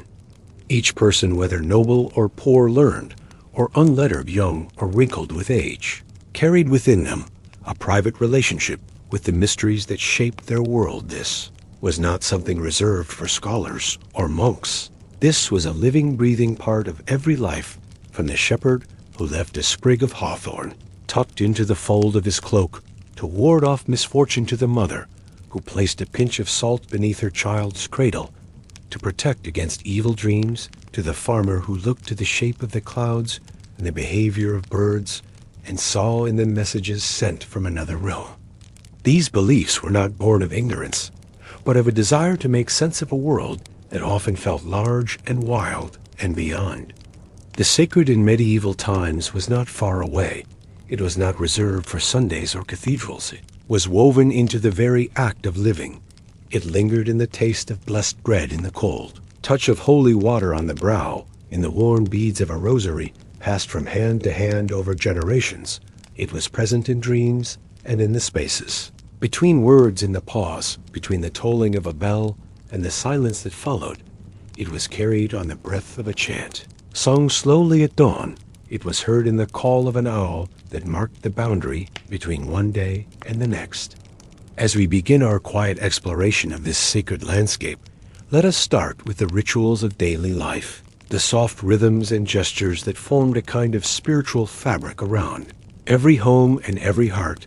These were not grand miracles or visions of saints, though those too had their place. These were the small things, the ordinary, yet profound acts that gave meaning to morning and comfort to evening. Acts such as placing a bowl of water by the hearth to invite protection through the night, or marking a threshold with ash during a holy season, or turning a loaf of bread before cutting the first slice so that it might bring health and not misfortune. Such rituals may seem small, but they carried great weight in their repetition, in their intention. They were not simply habits, they were threads in a great web, a way to affirm that one was not alone, that there was always something beyond watching, listening, caring, guiding. And so these practices endured, passed down in quiet whispers and gentle examples, from grandmother to child, from neighbor to neighbor, sometimes written, sometimes remembered, always cherished. Now picture yourself stepping into a dimly lit space, a small chapel carved from stone, or perhaps a corner of a home where someone has arranged a simple altar, a bit of cloth, a candle, a token from a pilgrimage.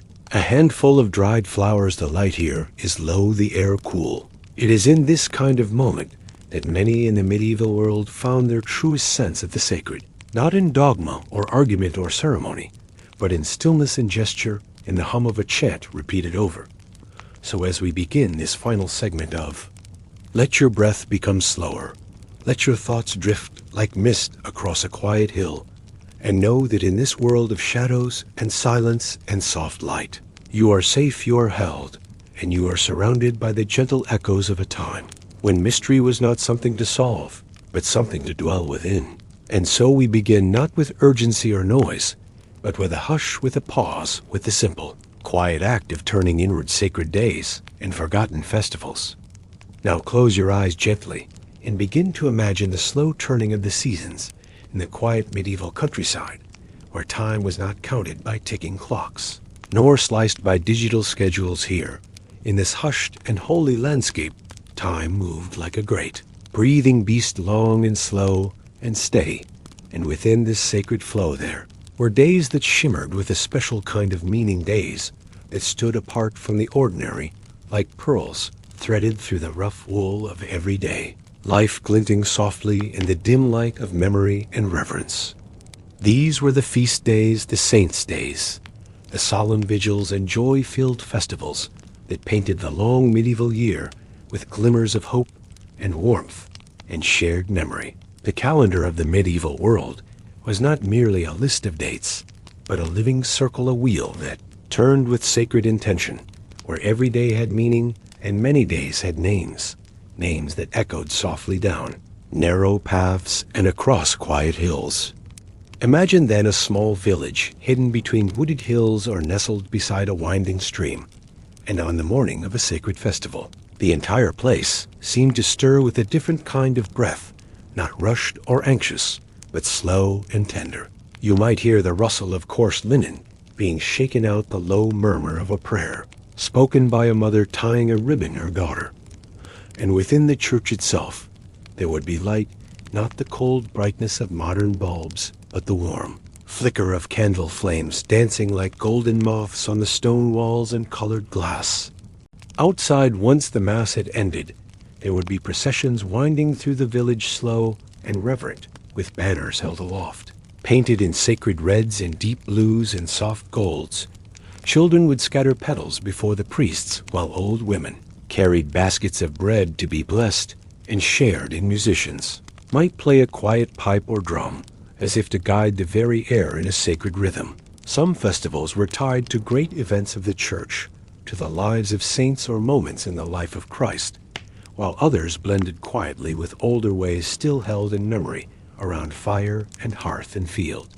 On All Hallows' Eve, prayers were whispered for the dead, as souls were believed to walk beside the living. Even the Lenten season with its silence and sacrifice was not cold or grim, but reflective and sacred, a time of folding inward, of quiet, waiting, of remembering that darkness was never final, and that Easter would come with green shoots and morning bells and voices raised like skylarks in praise. These sacred times were not merely observed, they were felt, lived, breathed. Imagine a harvest festival when the last sheaves were brought in, and the people gathered not only to eat and drink. Or picture a night before the Feast of the Nativity, when the cold pressed close and stars shimmered like icy candles over frozen hills. These festivals were not grand or extravagant by our modern standards, but they were rich in meaning, in care, in the quiet joy of togetherness. The sacred days were woven not just into the church, and even now in your own modern world of screens and engines and noise and speed, perhaps there is something in you that remembers not in words. So rest now beneath the blanket of those long ago days. Let your mind drift gently along the old calendar, feel the circle turn the holy, wheel the sacred breath that never stopped turning the soft echo of bells across stone and sky and time. Let the saints' names pass over you like a lullaby. Julian and Benedict and Agnes and Cuthbert and Francis and Clare. And in this quiet space between waking and dreaming, May you feel held not by memory alone, but by the lasting truth that sacredness was never far it, was always near, always ready to be touched in the slow moment, the kind word, the soft light, the shared song. We will continue again soon, but for now stay a while in this place, where time slows and spirit stirs, and the soul remembers what it once knew. Sleep gently now in the company of forgotten festivals, and let the sacred breath of those quiet days guide you into rest. Let the stillness return now like a soft tide moving gently over the edges of a weary mind, not rushing, but slowly rising and falling. Like breath, like memory, like light upon water, and as it washes through, you let it carry. You back not to noise or hurry, and gathering into the long hush of winter and the bright awakening of spring, and imagine, now a village not marked on any map, not remembered in any great story, a village of no great name or fame, a place where simple people lived simple days, with hands worn by work and hearts held gently in hope, and where the sacred was not a far-off thing, but something near, and then the world rested and waited. And in that quiet came Candlemas, the blessing of light in the darkness, when each villager held the candle high, and the flame shimmered like the breath of heaven was tasted and shared one last time, when bells rang a little louder and tables were filled with warm pancakes and laughter, and small masks were worn, and children ran through the lanes with bright ribbons, and all the village smiled for a moment and held one another a little closer before the fast began lanes, holding petals in their palms and singing softly. And the sacred host was carried beneath a canopy, as if the heavens themselves had bent low to walk with them itself, soft and strong and warm. And each flame was a prayer carried home like a guardian to sit in the window or by the hearth, a reminder that even in the cold and the quiet, the light had not left, but a softening, a drawing in like petals. Closing at dusk, it was the breath held gently, the quieting of the heart. And during those 40 days, the village slowed, and voices were lower, and meals became smaller and simpler. And in the silence of those days, something began to grow, something unseen like seeds under snow, waiting to break into bloom. And when Easter came at last with lily and bells and bread warm from the oven, it was like the world took its first breath, again a breath, full of light, full of joy, full of the promise, because they were more than days, they were lifelines. They were candles in the window, they were the soft voice of the sacred whispering, "Still, I am with you. I have not gone." That nothing beautiful is ever truly lost, the hush of snow and the warmth of wool and the shadow of wings not seen but felt, and wherever someone pauses and remembers and breathes, the sacred is there returning like a quiet song sung from far away, and heard not by the ear, but by the heart tender, and breathing softly beneath every tree and every stone.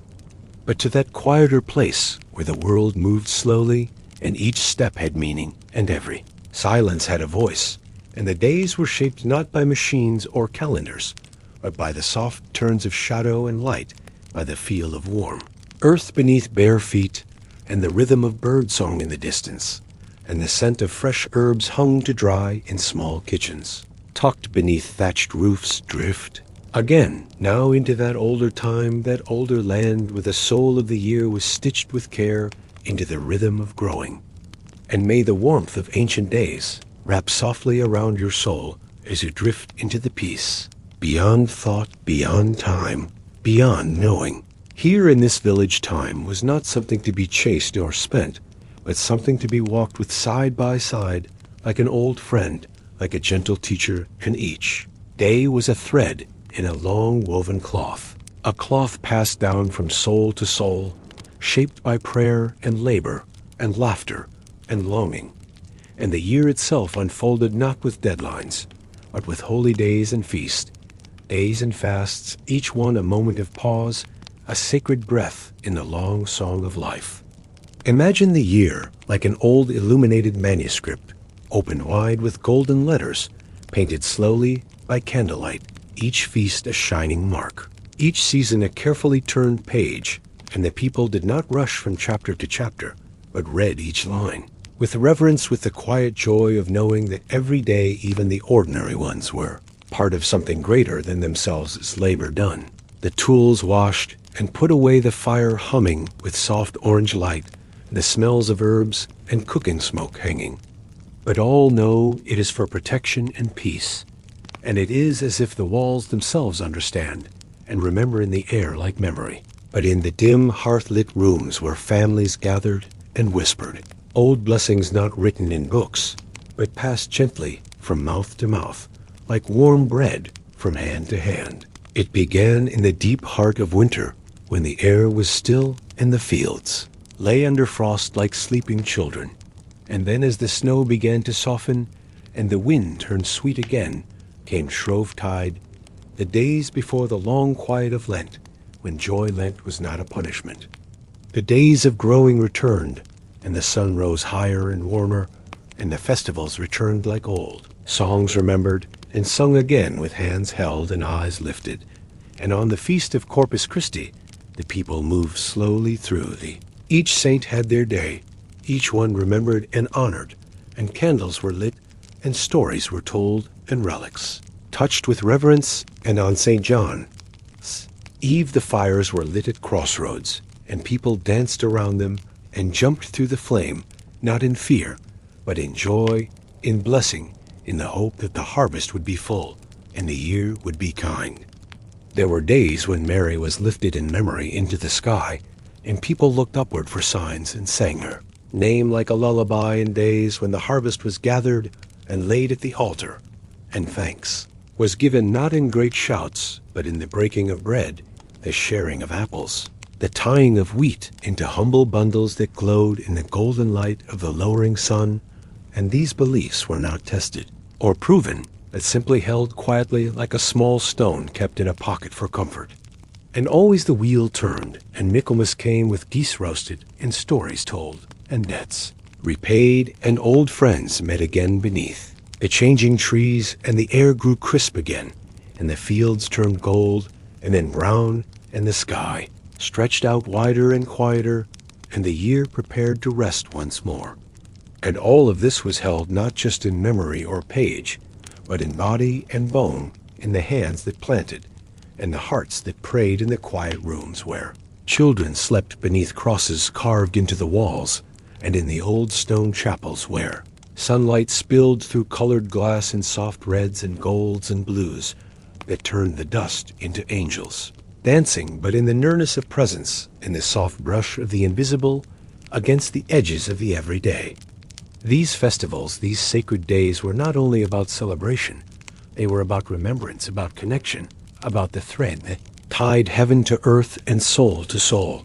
And though the rituals were humble and the voices quiet, there was something immense beneath it all, something that hummed like a great invisible song moving through every breeze, and every bell and every shared loaf. Even in the hardest winters, even when sickness came, even when war crept near, these days were kept sometimes in secret, sometimes in silence, but always kept. You might imagine now an old woman bent with years, her hands worn like old leather, her eyes still bright with stories. She has lived through many feasts and many fasts, and she walks slowly now across her garden, lighting a single candle and placing it near a small wooden image. And in that gesture, in that flame, in that stillness, she is not alone and never has been, and coffin alike in the scent of lavender hung in the rafters to guard against both illness and fear. The sacred has always been near, not only in the churches, but in the hedges and the stones and the bread and the tears and the dreams, and in and behind the door, in the fold of cloth, in the warmth of broth, in the quiet gaze of one who listened more than they spoke. So let us walk this calendar together, this ancient year, this holy circle, not with speed, but with reverence. Let us feel the warmth of every forgotten fire and the cool stillness of every silent chapel. Let us move slowly through the fields and past the rivers and beneath the sky that watched it all. And let the memory of those sacred days soften our breath and warm our rest and hold, used gently through the turning of our own seasons. There is no rush here, only the slow, steady steps of meaning and memory. Only the gentle weaving of time through the fingers of spirit, only the quiet rhythm of prayer spoken not with words, but with love and silence and stillness. So rest now here in this place, where the divine is not distant, where the sacred breathes beside you like an old friend. We will return soon to walk further into the mysteries. But for now, let this moment be enough. Let it be whole. Let it be still. Blessings beneath the hearthstone. Expanded version. And now let us turn quietly from the great feast days and walk softly into the more hidden corners of the medieval world, where the sacred still lived, not only in churches and fields, and may your rest be deep and your dreams gentle, as we continue our slow walk through the sacred quiet of the medieval world. Imagine a small cottage, its roof low and weathered its walls, leaning just slightly with age, its doorway always open to light and wind and wandering spirit, and inside this quiet place, a family sits close together the day.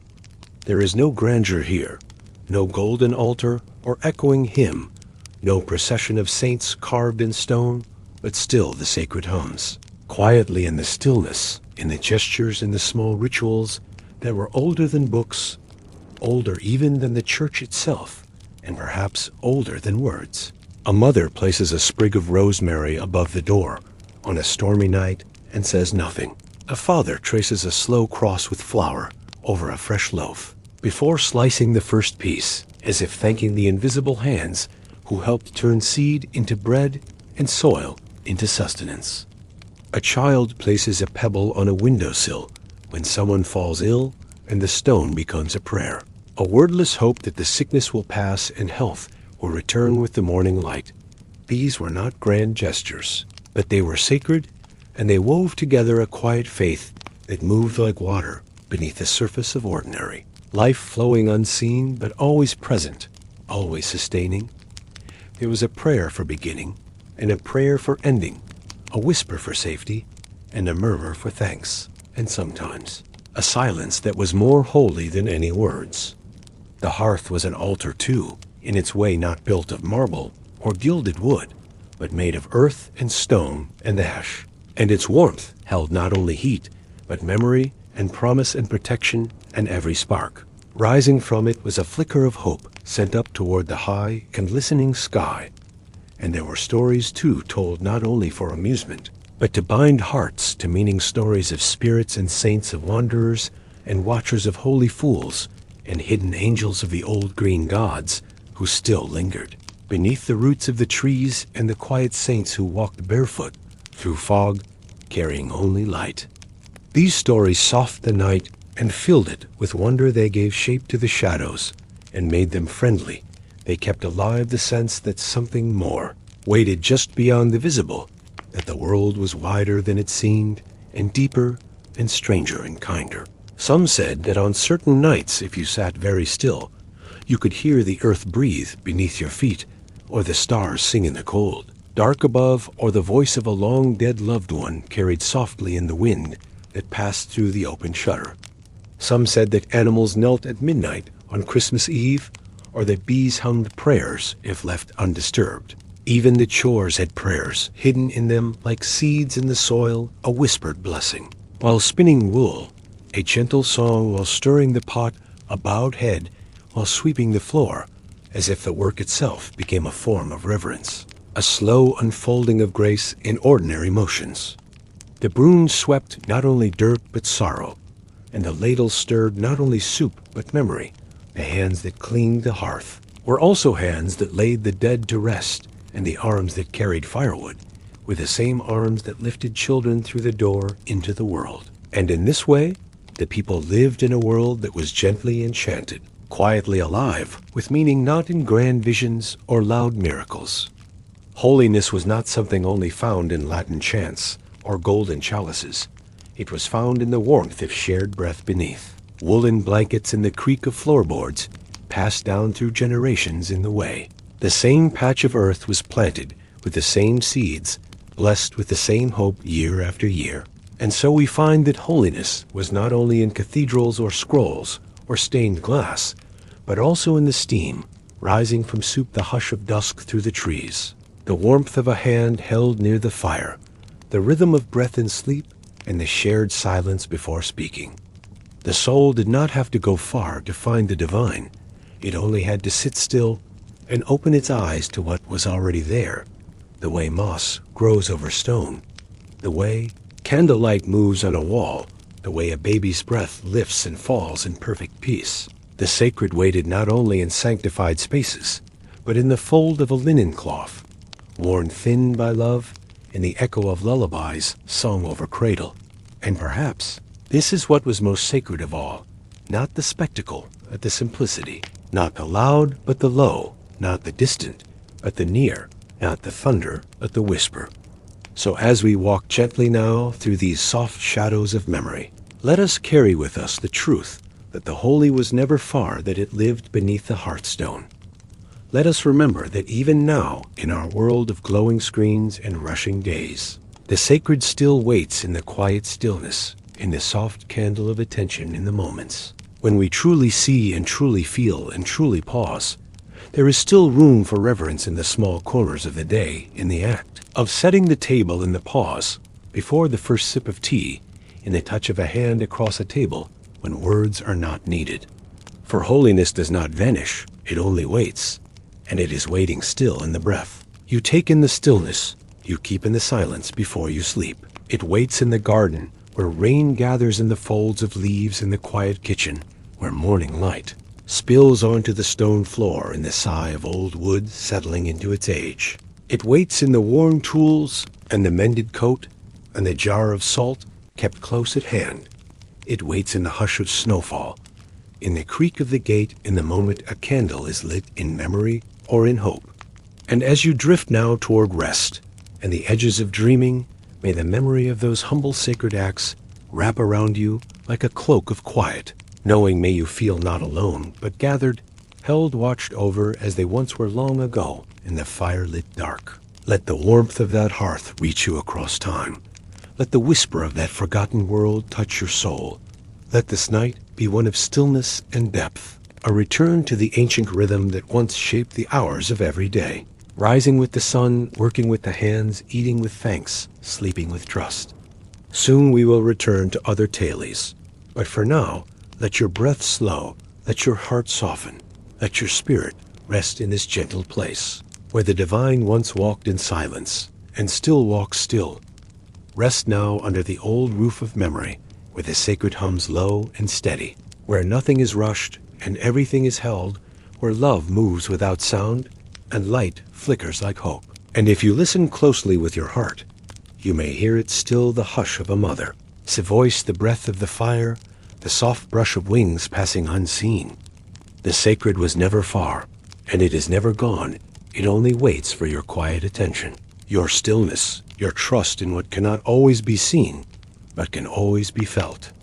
The circle never breaks. Now drift further with me into the quiet spaces of the old world, where time itself seemed shaped by breath and breeze, by bells and barley, by the rising of the sun and the winding down of stars, where the sacred days were not events to be marked, but living things, felt in the bones and known in the heart, where even the simplest tasks of life were carried out beneath the gentle weight of something ancient and invisible, like a hand resting lightly on the shoulder, like a voice whispering softly from the edges of silence. Imagine again a small village nestled in a green fold of hills, where paths are still marked by footprints of those long past, and where the air carries stories told not in words, but in wind and water and the bending of old branches overhead, and where the sacred calendar moves not with haste, but like the slow unfurling of a fern leaf, or the melting of frost from morning grass each day, arriving not with urgency, but with quiet purpose, like a prayer unspoken yet understood. There were days when the year felt suspended in golden light, when villagers gathered not to work, but to witness the turning of the heavens, and to remember the stories that had shaped them, when children with crowns of flowers danced in circles to welcome the summer, and the fields echoed with the music of pipes and bells and worn leather, shoes moving gently over the earth. And on these days, the distance between joy and reverence vanished like mist rising from the riverbank. There were days in winter, too, held close to the fire, when the world outside lay hushed and hollowed, and the sacred moved inward into candlelight and cradle songs and the telling of stories, passed from old lips to young ears. And on these nights the divine was felt not in grandeur, but in the softness of wool, the warmth of shared bread, the simple act of waiting together in darkness for a light not yet seen, but already believed in. Even the in-between times, those long quiet stretches between the greater festivals held their own kind of sacredness, when no procession wound through the village, and no feast was laid out in the square, but still each moment was infused with a sense of grace and meaning, with the rhythm of daily life forming a liturgy all its own, when the ringing of the bell to mark vespers was as profound as any sermon, when the washing of feet or the weaving of baskets became acts of worship unseen by any eye, but still known by the heavens. And as the years moved gently onward one into the next, without rush or rest, each person carried within them a small version of this eternal circle, for the holy days were not only woven into the calendar, but into the soul, so that an old woman stirring her pot on a cold February evening remembered without effort that Candlemas was near, and a boy chasing geese through autumn leaves knew somehow that Michaelmas was coming soon, and each of these moments linked them to the whole, to the great unfolding tapestry of time and story and sacred presence. Perhaps it is at dawn, when the first birds stir their songs weaving through the cool air. You might hear the soft murmur of prayers, not spoken aloud, but carried in the hearts of those who walked before us. Prayers that linger like a gentle wind through the corridors of memory.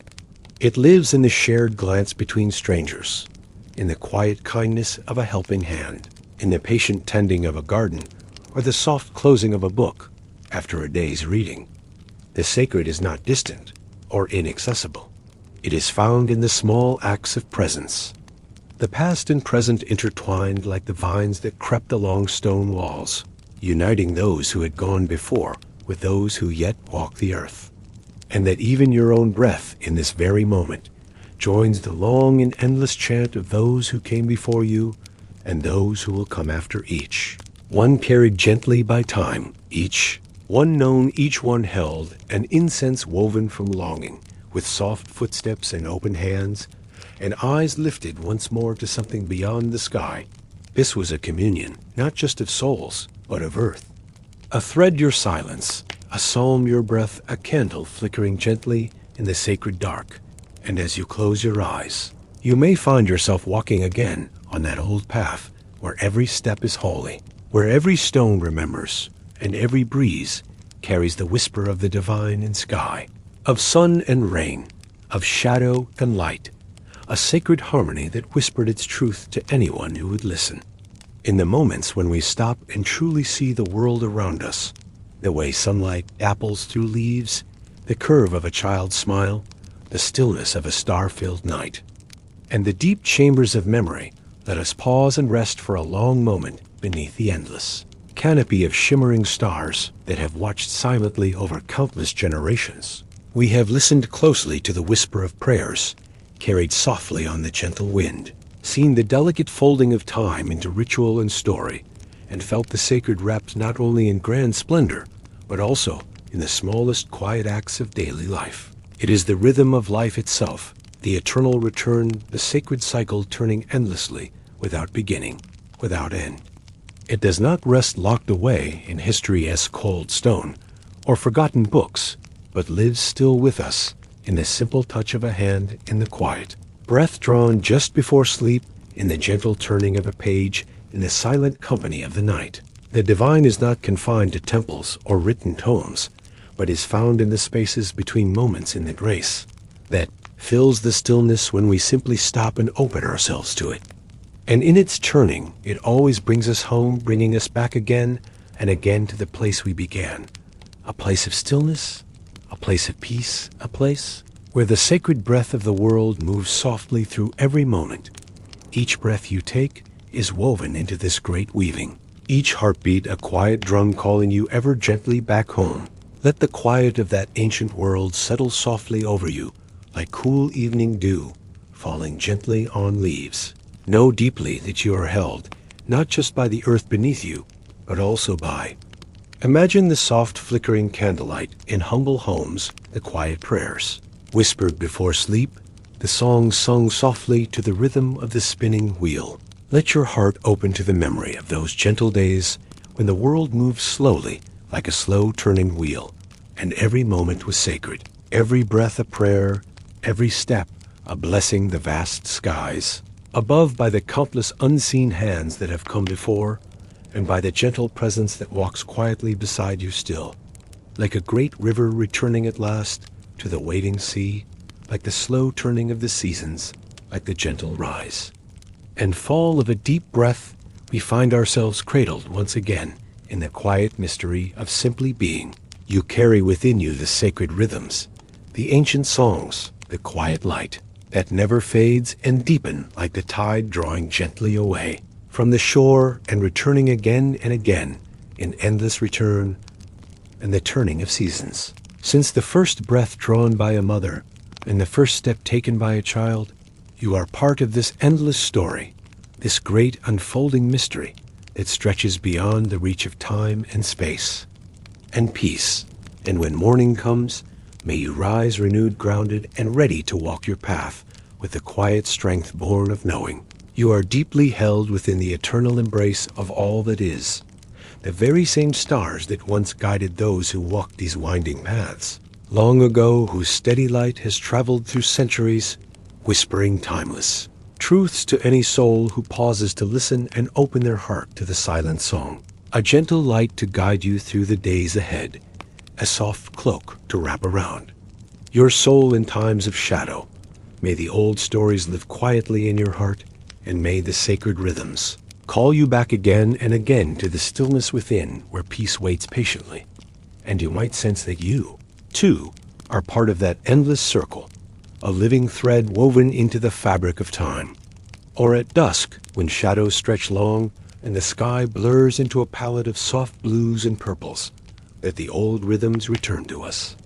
The pulse of the earth beneath our feet, steady and sure, calls us home to a place we almost remember, a place where time is not measured by clocks or calendars, but by the turning of seasons. Each festival, each fast, each quiet moment of reflection was a step in the dance of life, a turning of the great wheel that held all things together. The holy was found not only in the grand and spectacular, but also in the humble and everyday, in the breaking of bread, in the lighting of a candle, in the folding of hands in prayer, by the growth of wheat and the fall of leaves, by the cycle of birth, death, and rebirth, ever unfolding in quiet harmony. The people may have forgotten the exact dates in our age, and perhaps the rituals themselves have faded like carvings worn smooth by centuries of rain and touch, but something lingers, still something quiet and patient, like the scent of lavender caught in old cloth, or the echo of a chant within stone walls, or the glimmer of starlight on frost, and that something waits always ready to be felt again by any heart that pauses long enough to listen. The circle is not broken, only hidden beneath layers of noise and hurry and forgetfulness. And yet even now, in our waking world, shaped by electric hums and glowing screens, a breath of that ancient rhythm may find its way in through the cracks in routine, through a sudden stillness on a Sunday morning, or the hush that falls just before dawn, or the way light streams through glass and touches your skin like a blessing. Perhaps the sacred never truly leaves, but only grows quieter, waiting for us to slow down enough to remember, waiting for us to walk not forward, but inward back into that remembered path lined with saints and stories and the soft murmur of prayers, spoken in kitchens and fields and forests, where the divine still walks barefoot and unannounced. There are moments, rare and precious, when the veil between worlds seems thin and the past brushes softly against the present like a gentle sigh on the breeze. In such moments, you might feel the echo of a procession long ended but never forgotten, the slow steps of villagers moving through fields golden with grain, the ringing of distant bells, the scent of smoke and wildflowers mingling on the air. There is a tenderness in this thought, a solace in knowing that despite the noise and hurry of our modern lives, the sacred continues to breathe beneath the surface. And so we return again and again to the ancient cycle, to the holy days that marked time, not as something to be conquered, but as a mystery to be honored. And when the seasons turned once more and the wheel began anew, the circle remained unbroken. So rest now in this thought that even the most forgotten festival still blooms somewhere, in the deep soil of memory, that even the most silent church still holds a song between its stones. Let your heart feel the echo of that sacred procession moving still not through the streets of a village, but through the corridors of your soul with banners made of memory. Here in this place of hush and warmth, you are not apart, but a part of the great weaving your presence. And so we end for now, not with farewell, but with return, for in the world of sacred days, there is no ending, only circling, only deepening, only the soft, steady turning of the wheel, always bringing us home, always drawing us inward, always wrapping us once more in that gentle presence that never left. Sleep now in that circle, sleep in that memory, sleep in the stillness of the sacred stillness of the sacred, the eternal return. And now as we come gently to the quiet close of this ancient journey through the vast corridors of time, in this profound stillness, feel the slow, steady pulse of the earth beneath you, a pulse as sure and unwavering as the rising and falling tide, a heartbeat that is older than language, or story older than cities or kingdoms, or empires built by hands long returned to dust. Together we have wandered through green fields and dense forests, through cool shadows and bright shafts of sunlight, through the warm, glowing light of hearth fires, and the hushed beauty of forgotten chapels hidden away by time. Remember now that this sacredness is never far from us. And so the story comes full circle, turning softly back to where it began, not in noise or hurry, but in the soft sacred pause where all things meet. May you carry with you the memory of this long journey. Rest now, dear traveler, rest deeply in the warm embrace of time and grace. The circle never truly ends.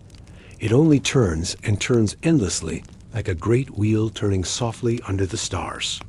Sleep well in this, knowing sleep deep in the peace that has always been here, and that will always be here, resting quietly like an ember glowing gently beneath, the ash ready to flare once more, the slightest breath of wind. Good night, dear friend, good night. And as you close your eyes, let your mind drift slowly back through the years to the small villages nestled in green valleys, the winding dirt paths where children played, and the old stone churches standing silent beneath the vast skies. Feel the cool night air brushing your skin, carrying the scent of lavender and pine, and the faint sweet smoke of burning herbs. Think of the gentle hands that tended the earth, planting seeds and gathering harvests, that folded cloth with care and prepared warm bread to share. Think of the voices that told stories by the fire, stories of saints and spirits, of wandering angels and forgotten God stories that carried hope and wonder across the long nights. And know that you too are part of this great story, that your life is woven into the same tapestry that has been spun for countless generations. Let your spirit rest now in this knowledge. Let it be cradled by the soft embrace of time itself. Let your breath slow. May your dreams be gentle and filled with light. May you find peace in the depths of night and strength in the coming dawn. And may you awaken refreshed and renewed, carrying with you the calm certainty that the sacred is always near, waiting patiently in the quiet spaces, in the soft shadows, and in the endless turning of the eternal circle. So sleep now and rest beneath the vast and starry sky, knowing that the circle is unbroken, and that the sacred is always with you, surrounding you, holding you safe within its timeless embrace. Good night, dear traveler, good night, until we meet again. And as the night deepens and the world grows, still may you feel the gentle presence of all who walked before you, the countless souls who carried the sacred torch through the dark ages, the dreamers and the keepers, the humble and the wise. Their breath mingles with yours. Their footsteps echo softly in the corridors of your heart. They walk with you now, as companions and guides, invisible but never distant. And if you listen closely in the quiet moments between dreams, you may hear the faint murmur of their voices, the soft weaving of their prayers, carried on the wind like a sacred lullaby. This song has no beginning and no end, for it is the song of life itself, the eternal return, the endless dance of being and becoming. So rest now wrapped in this timeless song, resting in the great cycle that has held us all since the very first light broke over the horizon, since the dawn of stars. Let your heart beat in rhythm with the earth. Let your soul soar on the wings of the ancient wind. Let your dreams carry you beyond the boundaries of the known into the realms of wonder. Good night, dear friend. Good night, safe. Journey until the light returns, and the wheel turns once more, bringing us all home again and again and again.